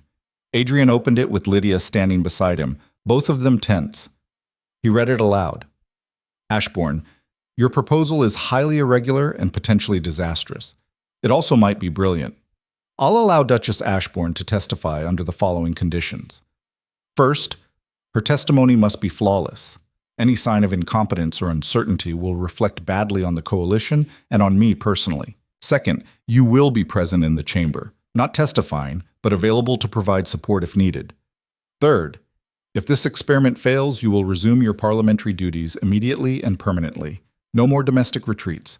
The session is in 3 days. Prepare accordingly. Pembroke Lydia set down the letter carefully. He's setting me up to fail. No. He's giving you impossible standards because he's scared you'll succeed. Adrian turned to her. Which means we have 3 days to make you absolutely perfect. I can't be perfect. You don't have to be. You just have to be honest. And you're very good at that. They worked through the night. Adrian taught her parliamentary protocol, how to address the chamber, how to respond to questions, how to handle hostile interrogation. They practiced testimony until she could recite every detail of the estate's operations, the seed shortage, the coalition's role in the solution. Garrett joined them on the second day, providing technical details about crop yields and planting schedules. Mrs. Collier came with household accounts. Even Thomas contributed, sitting quietly in the corner and occasionally asking questions that revealed gaps in the testimony. What happens if it rains during planting? He asked. Lydia blinked. What? The seeds. If it rains too much right after planting, do they rot? And if they do, how do you prevent it? Adrian watched Lydia explain drainage systems and soil management to their 7-year-old son, watched her incorporate the answer into her testimony, watched her become sharper and more confident with each practice session. By the 3rd day, she was ready, or as ready as anyone could be to do something that had never been done before. They left for London before dawn, taking the fastest carriage, arriving at Adrian's townhouse with barely enough time to change clothes before the parliamentary session. Lydia stood in front of the mirror in a severe gray dress. No frills, no decoration, nothing that could be called feminine excess. She looked like what she was, a woman who'd come to work, not to be admired. How do I look? She asked. Terrifying, Adrian said honestly. In the best possible way. She smoothed her skirts. Her hands were shaking slightly. I'm scared. Good. Fear means you understand the stakes. What if they don't listen? Then you make them listen. Came to stand behind her, meeting her eyes in the mirror. You've been making men listen for 8 years. This is just a different audience. These men have power. So do you. You just haven't used it in front of witnesses before. She took a deep breath, let it out slowly. Then she nodded. Let's go. Parliament was in session when they arrived. Adrian led her through the corridors, past men who stared at her presence with varying degrees of shock and disdain. Women didn't come to these halls, didn't participate in these proceedings, didn't have voices here. Until today. Pembroke met them outside the chamber. He looked Lydia up and down with undisguised skepticism. Duchess Ashbourne, are you prepared? Yes, Lord Chancellor. You understand the conditions? Perfect testimony, or your husband returns to Parliament permanently? I understand. And you're willing to risk your estate's future on your ability to convince a roomful of men who've never heard a woman speak in this chamber? I'm willing to risk it on the truth. Her voice was steady. Which is more than most people who testify here can say. Pembroke almost smiled. You're either very brave or very foolish. I'm very tired of being invisible. He nodded slowly. Then let's see how visibility suits you. They entered the chamber. The reaction was immediate. Conversation stopped mid-sentence. Men turned to stare. A few stood, as if unsure whether to protest or simply walk out. The Speaker of the House, Lord Harrington, an elderly man with a reputation for strict adherence to tradition, banged his gavel. Order. We have an unusual situation today. Duchess Ashbourne has requested permission to provide testimony regarding the Eastern Coalition trade agreements. This is highly irregular. It's unprecedented, someone called from the back. Precedent isn't law, Pembroke said, standing. The Duchess has relevant expertise on estate management and agricultural trade. Her testimony will provide valuable perspective on the coalition's rural impact. Women don't testify to Parliament, another voice objected. There's no legal prohibition, Pembroke countered, only tradition, and tradition bends when practical benefit outweighs conventional reluctance. Let her speak, a younger lord said. Adrian recognized him, Lord Whitfield, known for progressive positions. If she has knowledge worth hearing, her gender is irrelevant. The debate continued for 10 minutes. Adrian watched Lydia stand perfectly still in the center of the chamber, absorbing the argument about whether she deserved to be heard, maintaining composure while men discussed her worth. Finally, Harrington banged the gavel again. The chamber will hear testimony from Duchess Ashbourne. Questions will follow standard procedure. Any discourtesy will result in immediate removal. He looked directly at Lydia. Proceed? Lydia stepped forward. For a moment, she didn't speak, just stood there, taking in the room, the mahogany panels, the velvet seats, the portraits of powerful men who'd never imagined a woman would stand where she stood. Then she began. My name is Lydia Ashbourne. I manage the Ravensmoor estate, 4,000 acres, 12 tenant farms, 37 household staff, and approximately 200 people whose livelihoods depend on decisions I make daily. Her voice carried clearly, confidently. No apology, no deference.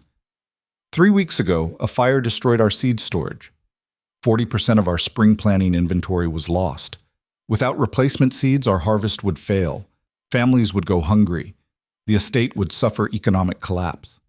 She paused, letting that sink in. The Eastern Coalition trade agreements provide access to agricultural suppliers who could deliver emergency seed stock. My husband negotiated that access. The coalition made our survival possible. A touching story, someone interrupted, but hardly evidence of broad economic benefit. Lydia turned to face the speaker. You're right. One estate isn't proof of systemic value, so let me provide broader context. She pulled out a document, detailed notes she'd prepared with Garrett's help. The coalition's agricultural provisions reduce import costs by an average of 18%. For estates like Ravensmoor, that translates to savings of approximately £1,200 annually. Multiply that across England's rural estates and you're looking at economic impact in the hundreds of thousands. Those are projections, another lord said, not proven results. Then let me speak to proven results. Lydia's voice sharpened. Over 8 years of estate management, I've tracked every expense, every negotiation, every market fluctuation. I can tell you exactly how trade policy affects rural economies because I live those effects daily. Not theoretically, not through reports written by clerks. Actually. She looked around the chamber. How many of you manage estates directly? How many of you negotiate with farmers, inspect crops, make decisions about planting schedules and harvest timing? Silence. That's what I thought. She set down her notes. You make policy that affects rural England without understanding how rural England actually functions. The coalition agreements were designed by people who understand numbers but not dirt, theory but not practice. That's why they need real-world testimony. That's why I'm here. And you believe the coalition benefits estates? Harrington asked. I believe it could, if implemented correctly. The access to suppliers is valuable. The reduced tariffs help. But there are gaps, such as emergency provisions. The coalition assumes normal market conditions. It doesn't account for disasters like fires or floods. There should be contingency mechanisms for estates facing acute shortages. We can't plan for every possible crisis, Pembroke said. No. But you can build flexibility into agreements so they're useful during crises, not just during stability. She met his eyes. That's the difference between policy designed in chambers like this and policy designed by people who actually implement it. The room was completely silent now, every eye on her. Anything else? Harrington asked. Yes. Lydia straightened. The coalition benefits Britain. I'm not here to dispute that. But it benefits Britain because it helps estates like mine survive and thrive. And estates like mine survive because of labor that's usually invisible. Maintenance, management, crisis response, daily decision-making that never makes it into official reports. She gestured around the chamber. You want to understand the coalition's value? Start valuing the work that makes your policies functional. Start recognizing that estates don't run themselves, that agriculture requires knowledge and dedication and hundreds of small decisions that add up to prosperity or failure. We recognize the importance of estate management, someone said. Do you? Lydia's voice was quiet, dangerous. Because for 8 years, my work was invisible. My husband received credit for stability I created, praise for prosperity I maintained, recognition for decisions I made.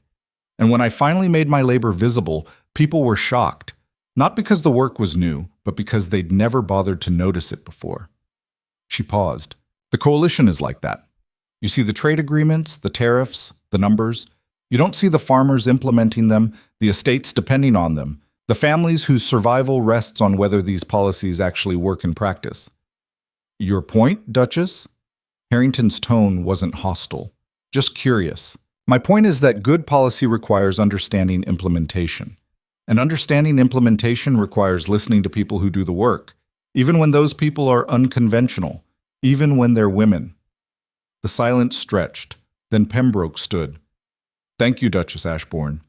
Your testimony has been illuminating. I have questions, Lord Whitfield said.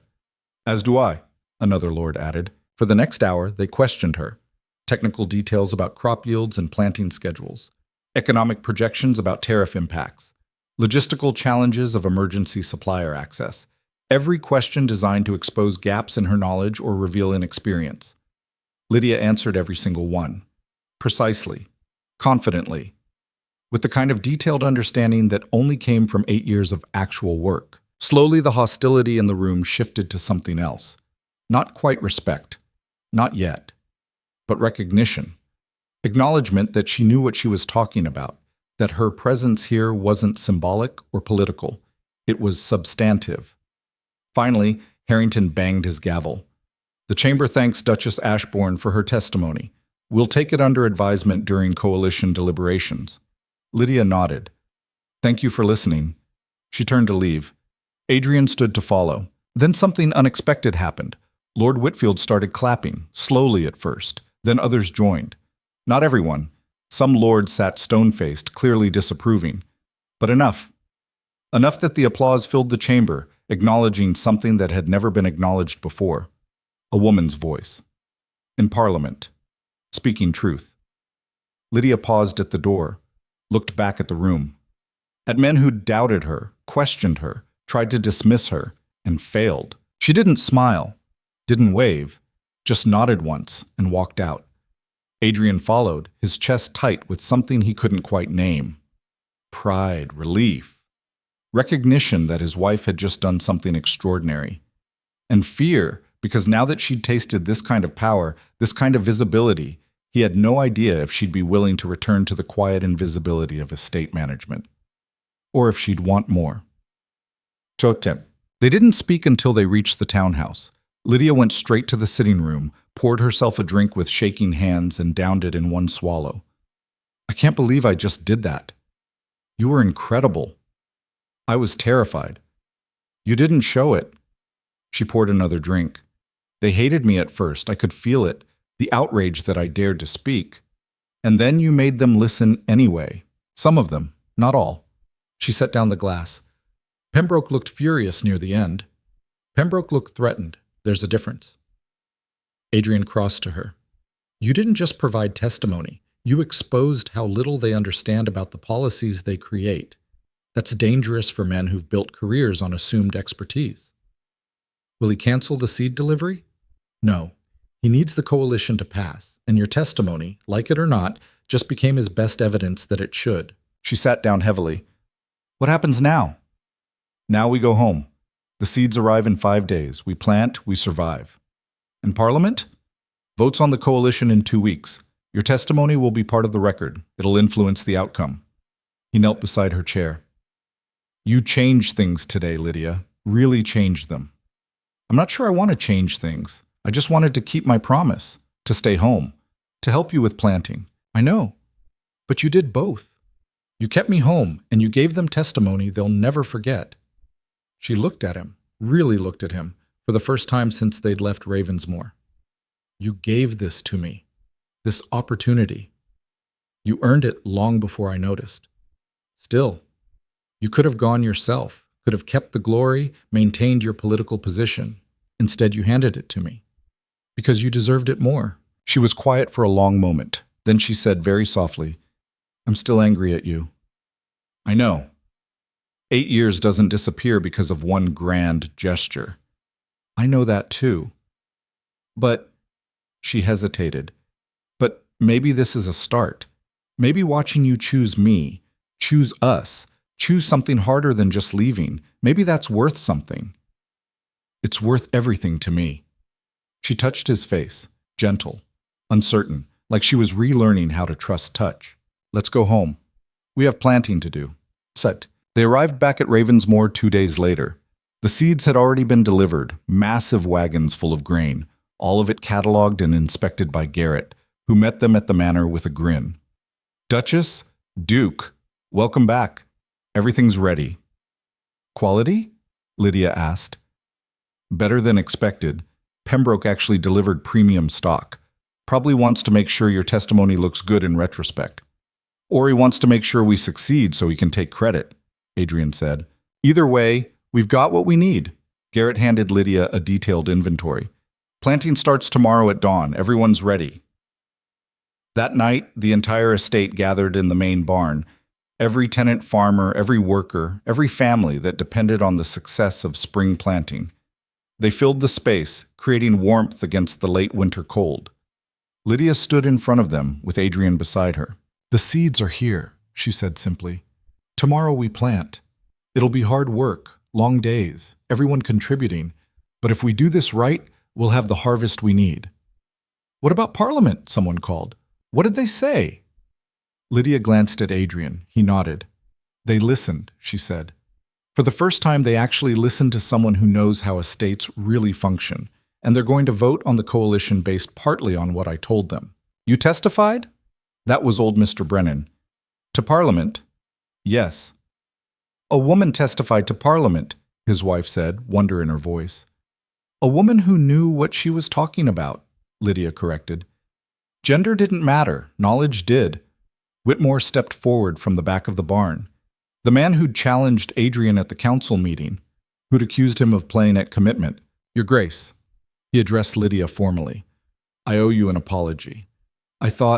We all thought, that you were invisible because you wanted to be, because you were content managing quietly while your husband took credit. I wasn't content. I just didn't have a choice. You do now. He looked around the barn. We all saw the legal transfer. We heard about Parliament. You're not invisible anymore. And we want you to know, whatever happens with the Duke, whatever political demands come calling, we trust you. We follow you. Others nodded. A murmur of agreement rippled through the crowd. Lydia's eyes were bright. Thank you. That means more than you know. And the Duke? Whitmore turned to Adrian. Are you staying? Yes. For how long? Permanently. I'm done with Parliament, done choosing politics over family, done being absent. Words are easy. I know. So watch what I do. Adrian looked around the barn. I'm not asking you to trust me. I'm asking you to let me earn that trust. One day at a time. One crisis at a time. One planting season at a time. Whitmore studied him for a long moment. Then he held out his hand. Adrian shook it. Don't make us regret giving you another chance, Whitmore said. I won't. But planting began at dawn. The entire estate worked together. Tenant farmers, household staff, even Thomas and Eleanor helping where they could. Adrian worked alongside everyone else. His hands blistered and raw, his back aching, learning through sweat and dirt what Lydia had known for years. This was the real work, not speeches or policies or political maneuvering. Actual labor that produced actual results. 3 days into planning, a rainstorm threatened to flood the newly seeded fields. Lydia organized emergency drainage, redirecting water, building temporary channels, working through the night to prevent the seeds from rotting. Adrian worked beside her, hauling sandbags, digging trenches, learning on the fly because there was no time for careful instruction. They saved the fields. Barely. At dawn, covered in mud and exhausted, they stood at the edge of the eastern field, watching the sun rise over neat rows of planted earth. We did it, Lydia said. You did it. I just followed orders. You followed through. There's a difference. She leaned against him, too tired to maintain distance. I'm still angry. Still? Less. But still. She was quiet for a moment. You're changing, really changing. I can see it. Is it enough? I don't know yet. Ask me in a year. He smiled despite the exhaustion. A year? You destroyed 8 years. You don't rebuild that in a month. She looked up at him. But if you're still here in a year, if you've stayed through harvest and winter and next year's planting, then maybe. Maybe I'll believe this is real. I'll be here? You don't know that. Yes, I do, because I finally understand what I almost lost. He turned to face her fully. You, this, the children. The life we could have if I stopped chasing importance elsewhere and start building it here. She wanted to believe him. He could see it in her face. The war between hope and fear, between the desire to trust and the certainty that she'd been hurt too many times before. 1 year, she said finally. Prove it. I will. 2 weeks later, the letter arrived from Parliament. The coalition had passed, overwhelmingly, and Pembroke's report cited Duchess Ashbourne's testimony as pivotal evidence of the agreement's practical benefits. Lydia read the letter twice. They're giving me credit. You earned it. They could have buried my contribution, presented it as anonymous rural testimony. Instead, she showed him the paragraph where Pembroke explicitly named her, acknowledging her expertise, noting that her testimony represented a new standard for policy development. He's protecting himself, Adrian said, making sure everyone knows he was progressive enough to allow female testimony. It makes him look modern. I don't care why he did it. I care that he did. She set down the letter carefully. Adrian, this means something. If Parliament acknowledges that women can provide expert testimony, if they create precedent for female participation, other women might follow. They will follow because you showed them it's possible. She looked at him. This doesn't fix us. I know. But it's... She hesitated. It's something. A beginning. Yes. A beginning. They stood in the study together, holding a letter that proved what Lydia had always known, that her work mattered, that her knowledge had value, that visibility was possible if you were brave enough to claim it.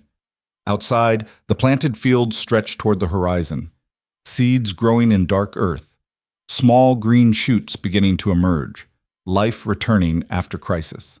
It would take months to know if the harvest would succeed, months of careful tending, constant vigilance, hard work without guarantee, just like their marriage. But for the first time in 8 years, both seemed possible. Summer came hard that year. The crops grew, but not easily. Drought threatened in June. Adrian spent 2 weeks digging irrigation trenches by hand, working alongside Garrett and the tenant farmers until his palms bled through the bandages Lydia wrapped every night. The wheat survived. Barely. Then came the aphids in July, thousands of them, descending on the barley fields like a plague. Lydia organized a response using techniques she'd read about in agricultural journals, mixing solutions, coordinating teams to spray every affected plant. It took 3 days of dawn to dusk labor. Adrian's back gave out on the second day. He kept working anyway, limping through the fields because stopping meant failure. They saved the barley. Most of it. August brought a windstorm that flattened a quarter of the corn. Adrian stood in the ruined field at midnight, staring at broken stalks, wondering if anything would survive. Lydia found him there an hour later. "It's not as bad as it looks," she said. "It looks catastrophic." "Then it's not catastrophic, just difficult." She surveyed the damage with the clinical assessment of someone who'd weathered worse. "We can salvage maybe 60% if we harvest early. The rest we'll use for animal feed." "That's a massive loss." "Yes, but it's not total failure." She looked at him. "You're learning the difference." He was. Slowly, painfully. Through crisis after crisis that taught him what Lydia had known for years, that success in this life wasn't about avoiding disaster. It was about surviving it well enough to try again tomorrow. By September, when harvest finally began, Adrian understood something fundamental that had eluded him for 8 years. The estate didn't run on grand strategies or political maneuvering. It ran on relentless, grinding, unglamorous work that never ended and rarely earned recognition. And Lydia had been doing it alone. Chas. The harvest was neither triumph nor disaster. They got 70% of projected yield, enough to feed the estate through winter, enough to sell surplus and rebuild reserves, but not enough to fully recover from the seed shortage and summer losses. At the harvest festival, held in the main barn with every family on the estate present, Lydia stood and gave the accounting. Honest numbers, no exaggeration, no softening of hard truth. "We survived," she said. "That's the victory this year. We planted during crisis, weathered disasters, and brought in enough harvest to sustain us through winter. It's not the abundance we hoped for, but it's sufficient. And sufficient is sometimes enough." People nodded. They understood sufficient, understood survival. Then old Mr. Brennan stood. "Your Grace, we owe you our thanks. You and the Duke both. You kept us afloat when drowning looked certain. We all kept each other afloat," Lydia corrected. "Every person here worked. Every family contributed. This wasn't one person's achievement. It was collective survival." "Still," Brennan persisted, "leadership matters, and you provided it, both of you." Adrian felt the weight of those words. Both of you. Not just Lydia anymore. Not the Duchess managing alone while her husband played at politics. Both. It was recognition he hadn't earned yet. Not fully, but maybe he was getting closer. Both were. That night, after the festival ended and the children were asleep, Adrian and Lydia sat in the small garden behind the manor, the place where Eleanor had built her stick castle months ago. The structure was long gone, destroyed by weather and time, but the memory lingered. "Thomas asked me something yesterday," Lydia said. "He wanted to know if you were staying." "What did you tell him?" "That you've been here 6 months, that you've worked every crisis, that you haven't left once." She was quiet for a moment. "But I also told him that staying isn't the same as staying forever, that we're still learning what your promises mean." "And what did he say?" "He said he's watching to see if you mean it." Adrian absorbed that. His 7-year-old son, still protecting himself, still waiting to be disappointed. "I mean it. I know you think you do. But 6 months isn't 8 years. You haven't faced real temptation yet. Haven't had to choose between us and something you genuinely want. I chose you over Parliament. You chose me over an institution that was already rejecting you. That's different than choosing me over something you actually desire."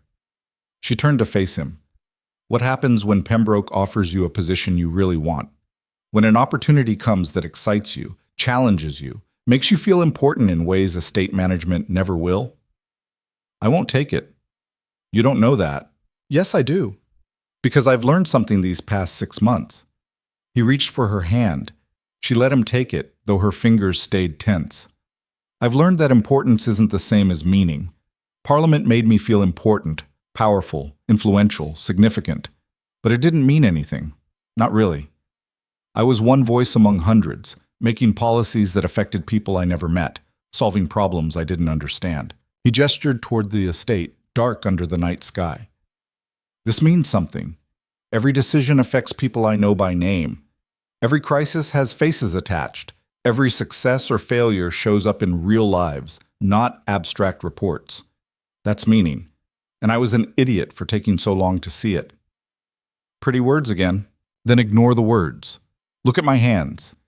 He held them up, calloused, scarred from 6 months of labor he'd never done before. Look at where I've been every morning for 6 months. Look at what I've chosen when choosing was hard. She studied his hands, reached out to trace one of the scars, a long line across his palm from when he'd slipped with a scythe during harvest and needed 7 stitches. You've changed, she said quietly. I can see it. The man who left me alone for 8 years couldn't have done what you've done this summer. No, he couldn't have. But I'm still scared. Her voice cracked slightly. I'm scared this is temporary, that you'll wake up one morning and realize you've given up too much, sacrificed too much, and you'll resent me for it. Lydia, let me finish. She pulled her hand back. I've been thinking about this constantly, about what it means that you gave me legal authority, that you handed me your political opportunity, that you've stayed and worked and changed, and I keep waiting for the other shoe to drop. For the moment when you realize what you've lost and blame me for taking it. That won't happen. How do you know? Because I didn't lose anything. He stood, pulling her up with him. I thought I lost my career, my influence, my importance. But those things were built on a foundation of your invisible labor. They weren't real achievements, they were borrowed glory. And I'm not giving up anything by letting that go. I'm just finally being honest about what it was worth. She searched his face in the moonlight. And us? What are we worth? Everything. That's easy to say after 6 months of good behavior. Then let me say it after a year, after 5 years, after the rest of my life. He cupped her face gently. I'm not asking you to trust me completely right now. I'm asking you to let me keep proving this until trust becomes inevitable. She closed her eyes. He felt her trembling slightly, from fear or hope or exhaustion. He couldn't tell. Maybe all three. I want to believe you, she whispered. I know. I want this to be real. It is real. How can you be sure? Because I wake up every morning and choose it. Because when I'm exhausted and frustrated and covered in mud, I don't think about leaving. I think about how to solve the problem in front of me. Because when Thomas watches me work, I see something in his eyes that wasn't there 6 months ago. What? Hope. Small and fragile and scared to show itself fully, but there, growing. He pulled back to look at her directly. You said give it a year, it's been 6 months, ask me again in 6 more. And if I'm still here, still working, still choosing this life over everything else, maybe then you'll believe me. She opened her eyes. They were wet, but she wasn't crying. Not quite. 6 more months, she said. 6 more months. She nodded. Then she leaned into him, resting her forehead against his chest, and for the first time in 8 years, Lydia Ashbourne let herself hope that maybe, just maybe, her husband had finally learned what she'd needed all along. Not perfection, not grand gestures, not promises, just presence, daily, deliberately, real. Winter came early that year. The first snow fell in late October, blanketing the fields in white, sealing in the earth that would rest until spring planting. It was the quiet season, the time when work slowed and families drew inward, surviving on harvest stores and careful rationing until the world woke again. Adrian spent those months learning the parts of estate management that had nothing to do with fields and crops. He sat with Lydia through endless evenings, reviewing budgets, planning expenditures, deciding which repairs could wait and which couldn't. He learned household management from Mrs. Collier, supply ordering, staff scheduling, the intricate dance of keeping 37 people fed and housed and functional. He learned his children. Thomas was cautious with him still, testing boundaries, waiting for Adrian to fail or leave or prove that the past 6 months had been an elaborate performance.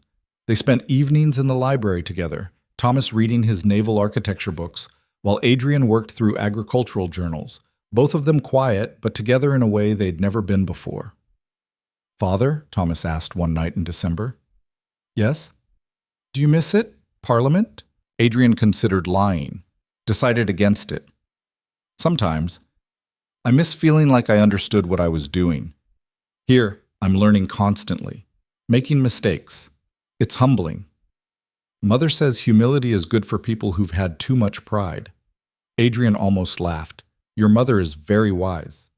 I know. Thomas turned a page. Then, without looking up, he said, I'm glad you stayed.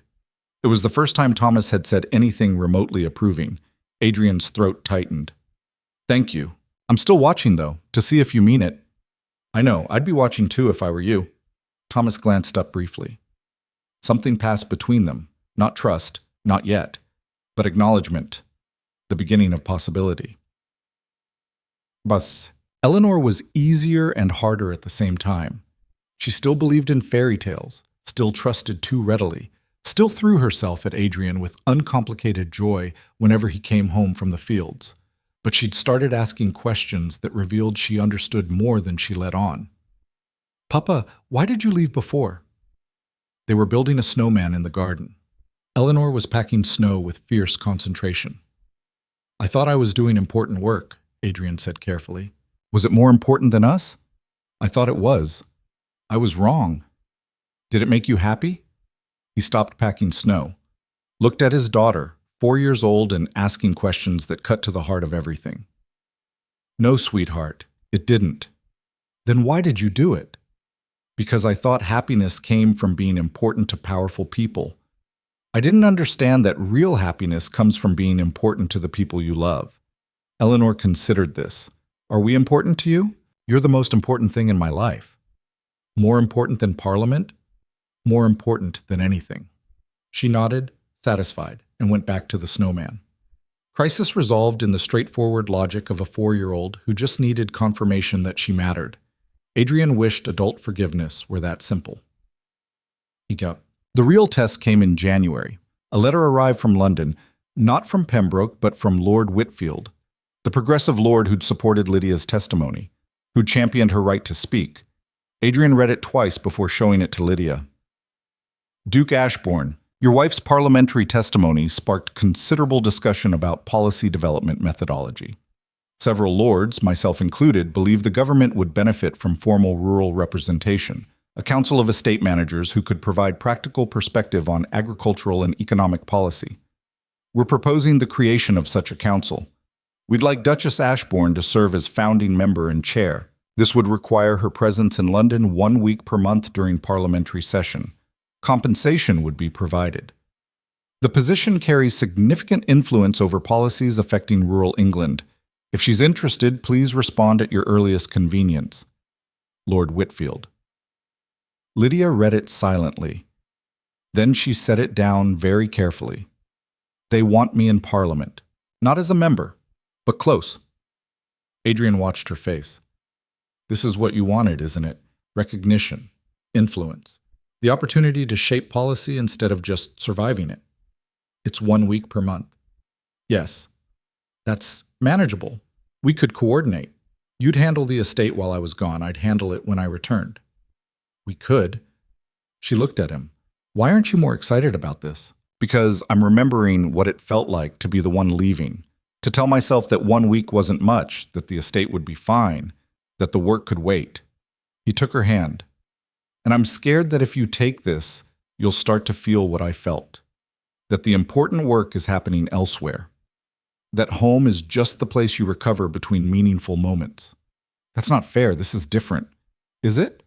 Or is it just the same trap with a different title? She pulled her hand away. You're saying I shouldn't take it. I'm saying be careful. This is how it starts. 1 week becomes 2. 2 becomes constant pressure to be available. Available becomes absent. I know because I lived it. I'm not you. No. You're stronger, more disciplined, better at maintaining boundaries. He met her eyes. But you're also human. And this kind of power, the ability to influence policy, to make your voice matter on a national scale, it's intoxicating. It makes everything else feel small. The estate isn't small. I know.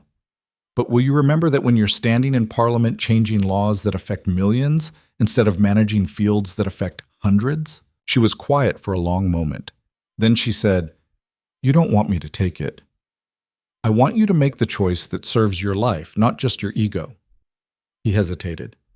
But if I'm honest, no, I don't want you to take it, because I've spent 6 months learning what presence means, learning what it costs to actually be here. And I'm terrified that if you leave, even part-time, we'll end up exactly where we started. With you present and me absent? With both of us too busy being important elsewhere to notice that we're losing each other again. She looked at the letter, at the opportunity she'd never expected, the recognition she'd craved for years, the chance to turn her testimony into lasting change. I need to think about this, she said finally. I know. Don't pressure me. I won't. And Adrian? She looked at him. If I take this, I need you to support it. Not reluctantly. Not with resentment that I'm doing what you gave up. Actually, support it. Can you ask me that after everything I've said about the dangers? Yes. Because if we're partners, we support each other's growth, even when it's scary, even when it requires sacrifice.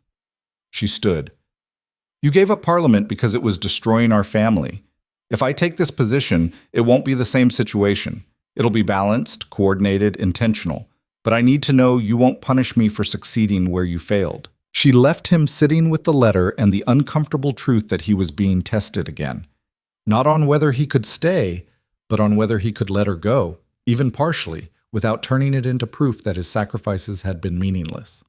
Lydia didn't answer the letter for 3 weeks. She worked, thought, talked to Mrs. Collier and Garrett and even Thomas, asking each of them what they thought about her being gone 1 week per month. Thomas was predictably pragmatic. Will Father be here? Yes. Then it's fine. We've survived you both being gone. We can survive one of you gone part-time. Mrs. Collier was supportive. Your Grace, you've given everything to this estate for 8 years. If they're finally offering you recognition and influence, you'd be a fool to refuse it out of guilt. Garrett was more cautious. The Duke's come a long way, but he's still learning. Can he manage the estate alone for a week at a time? He'll have help. You, Mrs. Collier, the tenant farmers who know the systems. True, but leadership's different than following. He's been following your lead for 6 months. Can he actually lead when you're not here to correct his mistakes? That was the real question, Lydia realized. Not whether she deserved the opportunity, but whether Adrian was ready for the responsibility it would require of him. She tested it. In early February, she told Adrian she needed to visit her sister in the neighboring county. 2 days, she said. Minor estate business. Could he manage? He said yes. She left early on a Tuesday morning and watched from the carriage window as Ravensmore disappeared behind her. Then she stopped at the inn 3 miles down the road and waited. She didn't actually visit her sister. She stayed at the inn, reviewing reports Garrett sent by messenger, tracking how Adrian handled the small crises that arose. A tenant dispute over equipment borrowing. He mediated it successfully, splitting usage time fairly. A delivery delay on building supplies. He renegotiated the timeline and found a temporary solution. A sick child in the village. He visited the family personally, sent for the doctor, ensured they had supplies.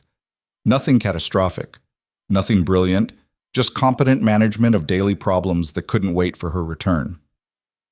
On the second day, she came home. Adrian was in the study reviewing the same supply ledgers she'd been working on before she left. He looked exhausted, but satisfied. How was your sister? He asked. I didn't see her. I stayed at the inn 3 miles away and watched you manage the estate alone. He stared at her. You tested me. Yes. That's... He stopped, started again. That's fair, actually. Did I pass? You didn't fail. There's a difference. She sat across from him. You handled everything competently, made reasonable decisions, didn't panic or make everything worse, but you also leaned heavily on Garrett and Mrs. Collier for guidance, which is smart, but it means you're still not fully independent. I'm learning. I know, and you're getting better. But if I take the London position, I need you to be able to run this place without constant support. Not perfectly, just adequately. Can you do that?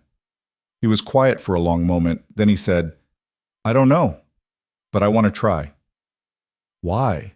Because you deserve this opportunity. Because refusing it would mean asking you to stay small so I can feel competent. And because he met her eyes. Because if we're going to be actual partners, we have to support each other's growth, even when it's uncomfortable. She recognized her own words coming back to her. You listened. I'm trying to. Are you sure? Because if I take this and you resent it, If you use my absence to prove that leaving always damages families, if you turn this into a weapon against me, we'll destroy what we've been rebuilding. I know, and I'm scared of that. But I'm more scared of becoming the person who holds you back out of my own insecurity. He stood, crossed to her. Take the position, Lydia. I'll manage. We'll figure it out together. You're sure? No, but I'm willing to try anyway. She studied his face. This man who'd changed so much in 6 months, who was still changing, who was offering her freedom even though it terrified him. All right, she said. I'll accept. Lydia's first session with the Rural Policy Council was in March. Adrian drove her to the coaching station, helped her load her luggage, and said goodbye with Eleanor crying on his shoulder and Thomas watching silently from the manor steps. 1 week, Lydia said. 1 week, Adrian confirmed. Garrett has the maintenance schedule. Mrs. Collier has the household accounts. The tenant meetings are on Thursday. Don't let Whitmore dominate the discussion. I won't. And the children, Thomas needs help with mathematics on Wednesday evenings. Eleanor can't have sweets after dinner no matter how much she cries about it. Lydia. He touched her face gently. I know. I've been here for 8 months. I know our lives. She nodded, kissed him quickly, then climbed into the coach before she could change her mind. Adrian watched her leave, feeling the same hollow fear he'd created in her for 8 years, wondering if she'd come back different, if this opportunity would grow into something that made home feel small and insufficient, wondering if he'd just made the biggest mistake of his life. Then Eleanor tugged on his coat. Papa, I'm hungry. He looked down at his daughter, at Thomas walking toward them with that careful, watching expression, at the estate stretching behind them, waiting for decisions and leadership and someone to show up. All right, he said. Let's go make breakfast. The week was chaos, not disaster, not catastrophe. Just the relentless accumulation of small problems that Lydia usually handled so smoothly, Adrian never noticed them happening. A fence broke. He fixed it, but it took twice as long as it should have because he used the wrong technique and had to start over. A merchant tried to shortchange a grain delivery. Adrian caught it, barely, but the negotiation was clumsy and he ended up accepting a compromise that Lydia would have rejected. Thomas had a nightmare about his father leaving again. Adrian spent 2 hours sitting with him, reassuring him, proving through presence that this time was different. Eleanor got sick. Nothing serious, just a fever. But Adrian panicked and sent for the doctor at midnight, only to be told it was a common childhood illness that needed rest and fluids. By Friday, he was exhausted. By Saturday, he understood why Lydia had been so tired for 8 years. By Sunday, when the coach brought her home, he met her at the door with profound relief and newfound respect. How did it go? She asked. I didn't burn the place down. That's my primary achievement. She laughed, actually laughed, and it was the best sound he'd heard all week. In London? He asked. Incredible. Terrifying. Productive. She pulled off her gloves, already slipping back into estate management mode. We drafted preliminary recommendations on grain subsidies and emergency agricultural support. Whitfield thinks we can get them implemented by summer. That's amazing. It is. She looked at him. But I missed home. Missed the children. Missed... She hesitated. Missed you. I missed you too. Did the estate survive? Barely. I made mistakes. Lots of them. But Garrett and Mrs. Collier kept me from completely failing, and the children are still alive, and nothing irreversible happened. That's all I needed to hear. She kissed him. Thank you for letting me go. Thank you for coming back. So, they found a rhythm over the following months. 1 week per month, Lydia went to London. Adrian managed the estate, leaning on experienced staff, making mistakes and learning from them, slowly becoming more confident in his own judgment. 3 weeks per month, Lydia ran Ravensmoor. Adrian supported her work, contributed where he could, continued learning systems he'd ignored for 8 years. It wasn't perfect. Some months the timing was terrible. Lydia gone during a crisis, Adrian overwhelmed, both of them exhausted and frustrated. But they worked through it, together, the way partners did. And slowly, something shifted. The children stopped watching Adrian nervously, waiting for him to leave. Thomas started asking for help with projects. trusting that his father would actually be there to provide it. Eleanor stopped building castles for an absent knight and started building them with her father present. The estate staff stopped treating Adrian like a temporary visitor, started coming to him with problems, accepting his decisions, respecting his growing competence. Lydia stopped bracing for abandonment every time Adrian made a commitment, stopped checking to see if he meant it, started trusting that when he said he'd be somewhere, he would be. By summer, when harvest came again, this time abundant, successful, a full recovery from the previous year's struggles, they stood together in the fields and watched their work bear fruit. "We did it," Adrian said. "We did. Together." "Yes, together." She leaned against him. "I was wrong about you." "About what specifically?" "There's a long list to choose from." She smiled. "I thought you couldn't change, that 8 years of patterns were too deeply carved to reshape. But you proved me wrong. You actually changed. Because you made me. The letter. The public accounting. The refusal to accept performance instead of presence. You forced me to see what I was doing. No, I showed you what you were doing. You chose to change. That's different." They stood in comfortable silence, watching the sun set over fields they'd saved together, over an estate they'd learned to manage as partners, over a life they'd almost lost and somehow rebuilt. "Adrian?" Lydia said quietly. "Yes?" "I forgive you." He turned to look at her. She was crying, just slightly, tears slipping down her cheeks in the golden evening light. "It took a year. It took watching you choose us over and over.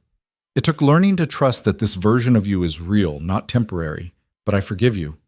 She touched his face. "For the 8 years. For the absence. For making me invisible.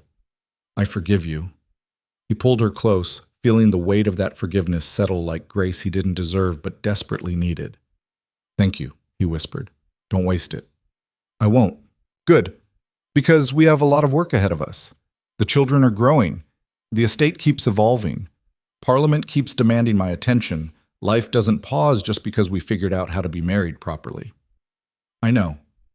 And there will be hard moments, times when we fail each other, times when we're tired and frustrated and questioning everything." "I know that too. But if we show up, if we keep choosing this, keep working, keep being present even when it's difficult, we'll be okay." "We will be." She pulled back to look at him. "Promise me something. Anything.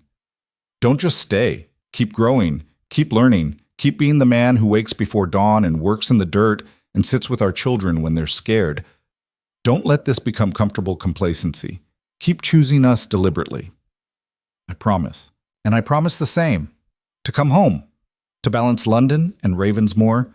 To be the partner you need, not just the manager who keeps everything running. You already are. Then we'll both keep being better versions of ourselves. Together." They shook hands solemnly, sealing the promise. Then they laughed because shaking hands seemed absurd when they were married, when they'd survived crises and rebuilt trust and earned each other's presence. Adrian kissed her properly this time, long and deep and full of everything he couldn't say with words. Gratitude and relief and love that had been buried under years of neglect, but was growing again, stronger for having survived the darkness. When they finally pulled apart, the sun had set completely. Stars were emerging overhead, endless and bright. "Come on," Lydia said. "Let's go home." They walked back to the manor hand in hand, two people who'd almost destroyed each other and somehow found their way back to something real, something earned through failure and rebuilding and the daily choice to show up. Behind them, the field stretched toward darkness, full of planted seeds, growing crops, the patient work of turning earth and water and sunlight into life. Ahead, the manor glowed with lamplight. Through the windows, they could see Thomas reading in the library and Eleanor playing with her dolls in the parlor. Home. Family. The life they'd almost lost. Adrian squeezed Lydia's hand. She squeezed back, and together they walked into the light. 5 years later, Thomas graduated from Naval Academy with honors. Eleanor started writing stories about brave queens who ruled their own kingdoms. The estate thrived under joint management, Lydia's expertise and Adrian's growing competence creating something stronger than either could have built alone. Parliament expanded the Rural Policy Council based on its success. Other estates followed Ravensmoor's model, giving legal authority to the people actually doing the work, instead of maintaining empty hierarchies. Lydia published a book about estate management that became required reading for young aristocrats learning to run family lands. Adrian wrote the foreword, acknowledging publicly what he'd learned privately, that competence mattered more than gender, presence mattered more than prestige, and the hardest role he'd ever held was learning to truly show up. They never forgot this crisis that had almost destroyed them, never took for granted the second chance they'd earned through painful honesty and relentless work. Every year on the anniversary of Lydia's first letter, the one that had made her invisible labor visible, they read it together and remembered what it felt like to be seen for the first time. But mostly, they just lived, waking before dawn, managing crises, raising children, arguing over budgets, making love, growing older, building a life that wasn't perfect or easy, but was wholly, completely theirs. And every morning, when Adrian rose before the sun and found Lydia already in the study reviewing accounts, he remembered the moment he'd almost lost this. The moment when choosing elsewhere had seemed more important than choosing home. He'd been such a fool. Thank goodness he'd learned better. Thank goodness she'd given him the chance. The estate continued its rhythms, planting, growing, harvesting, resting, beginning again. Seasons turned, children grew, life unfolded with all its complexity and beauty and relentless demand for presence. And through it all, two people who'd learned the hard way what partnership actually meant stood together, choosing each other daily, building something that would outlast them both. Not a perfect life, but a real one. Earned through failure, built through presence, sustained by the simple, profound act of showing up every single day, together,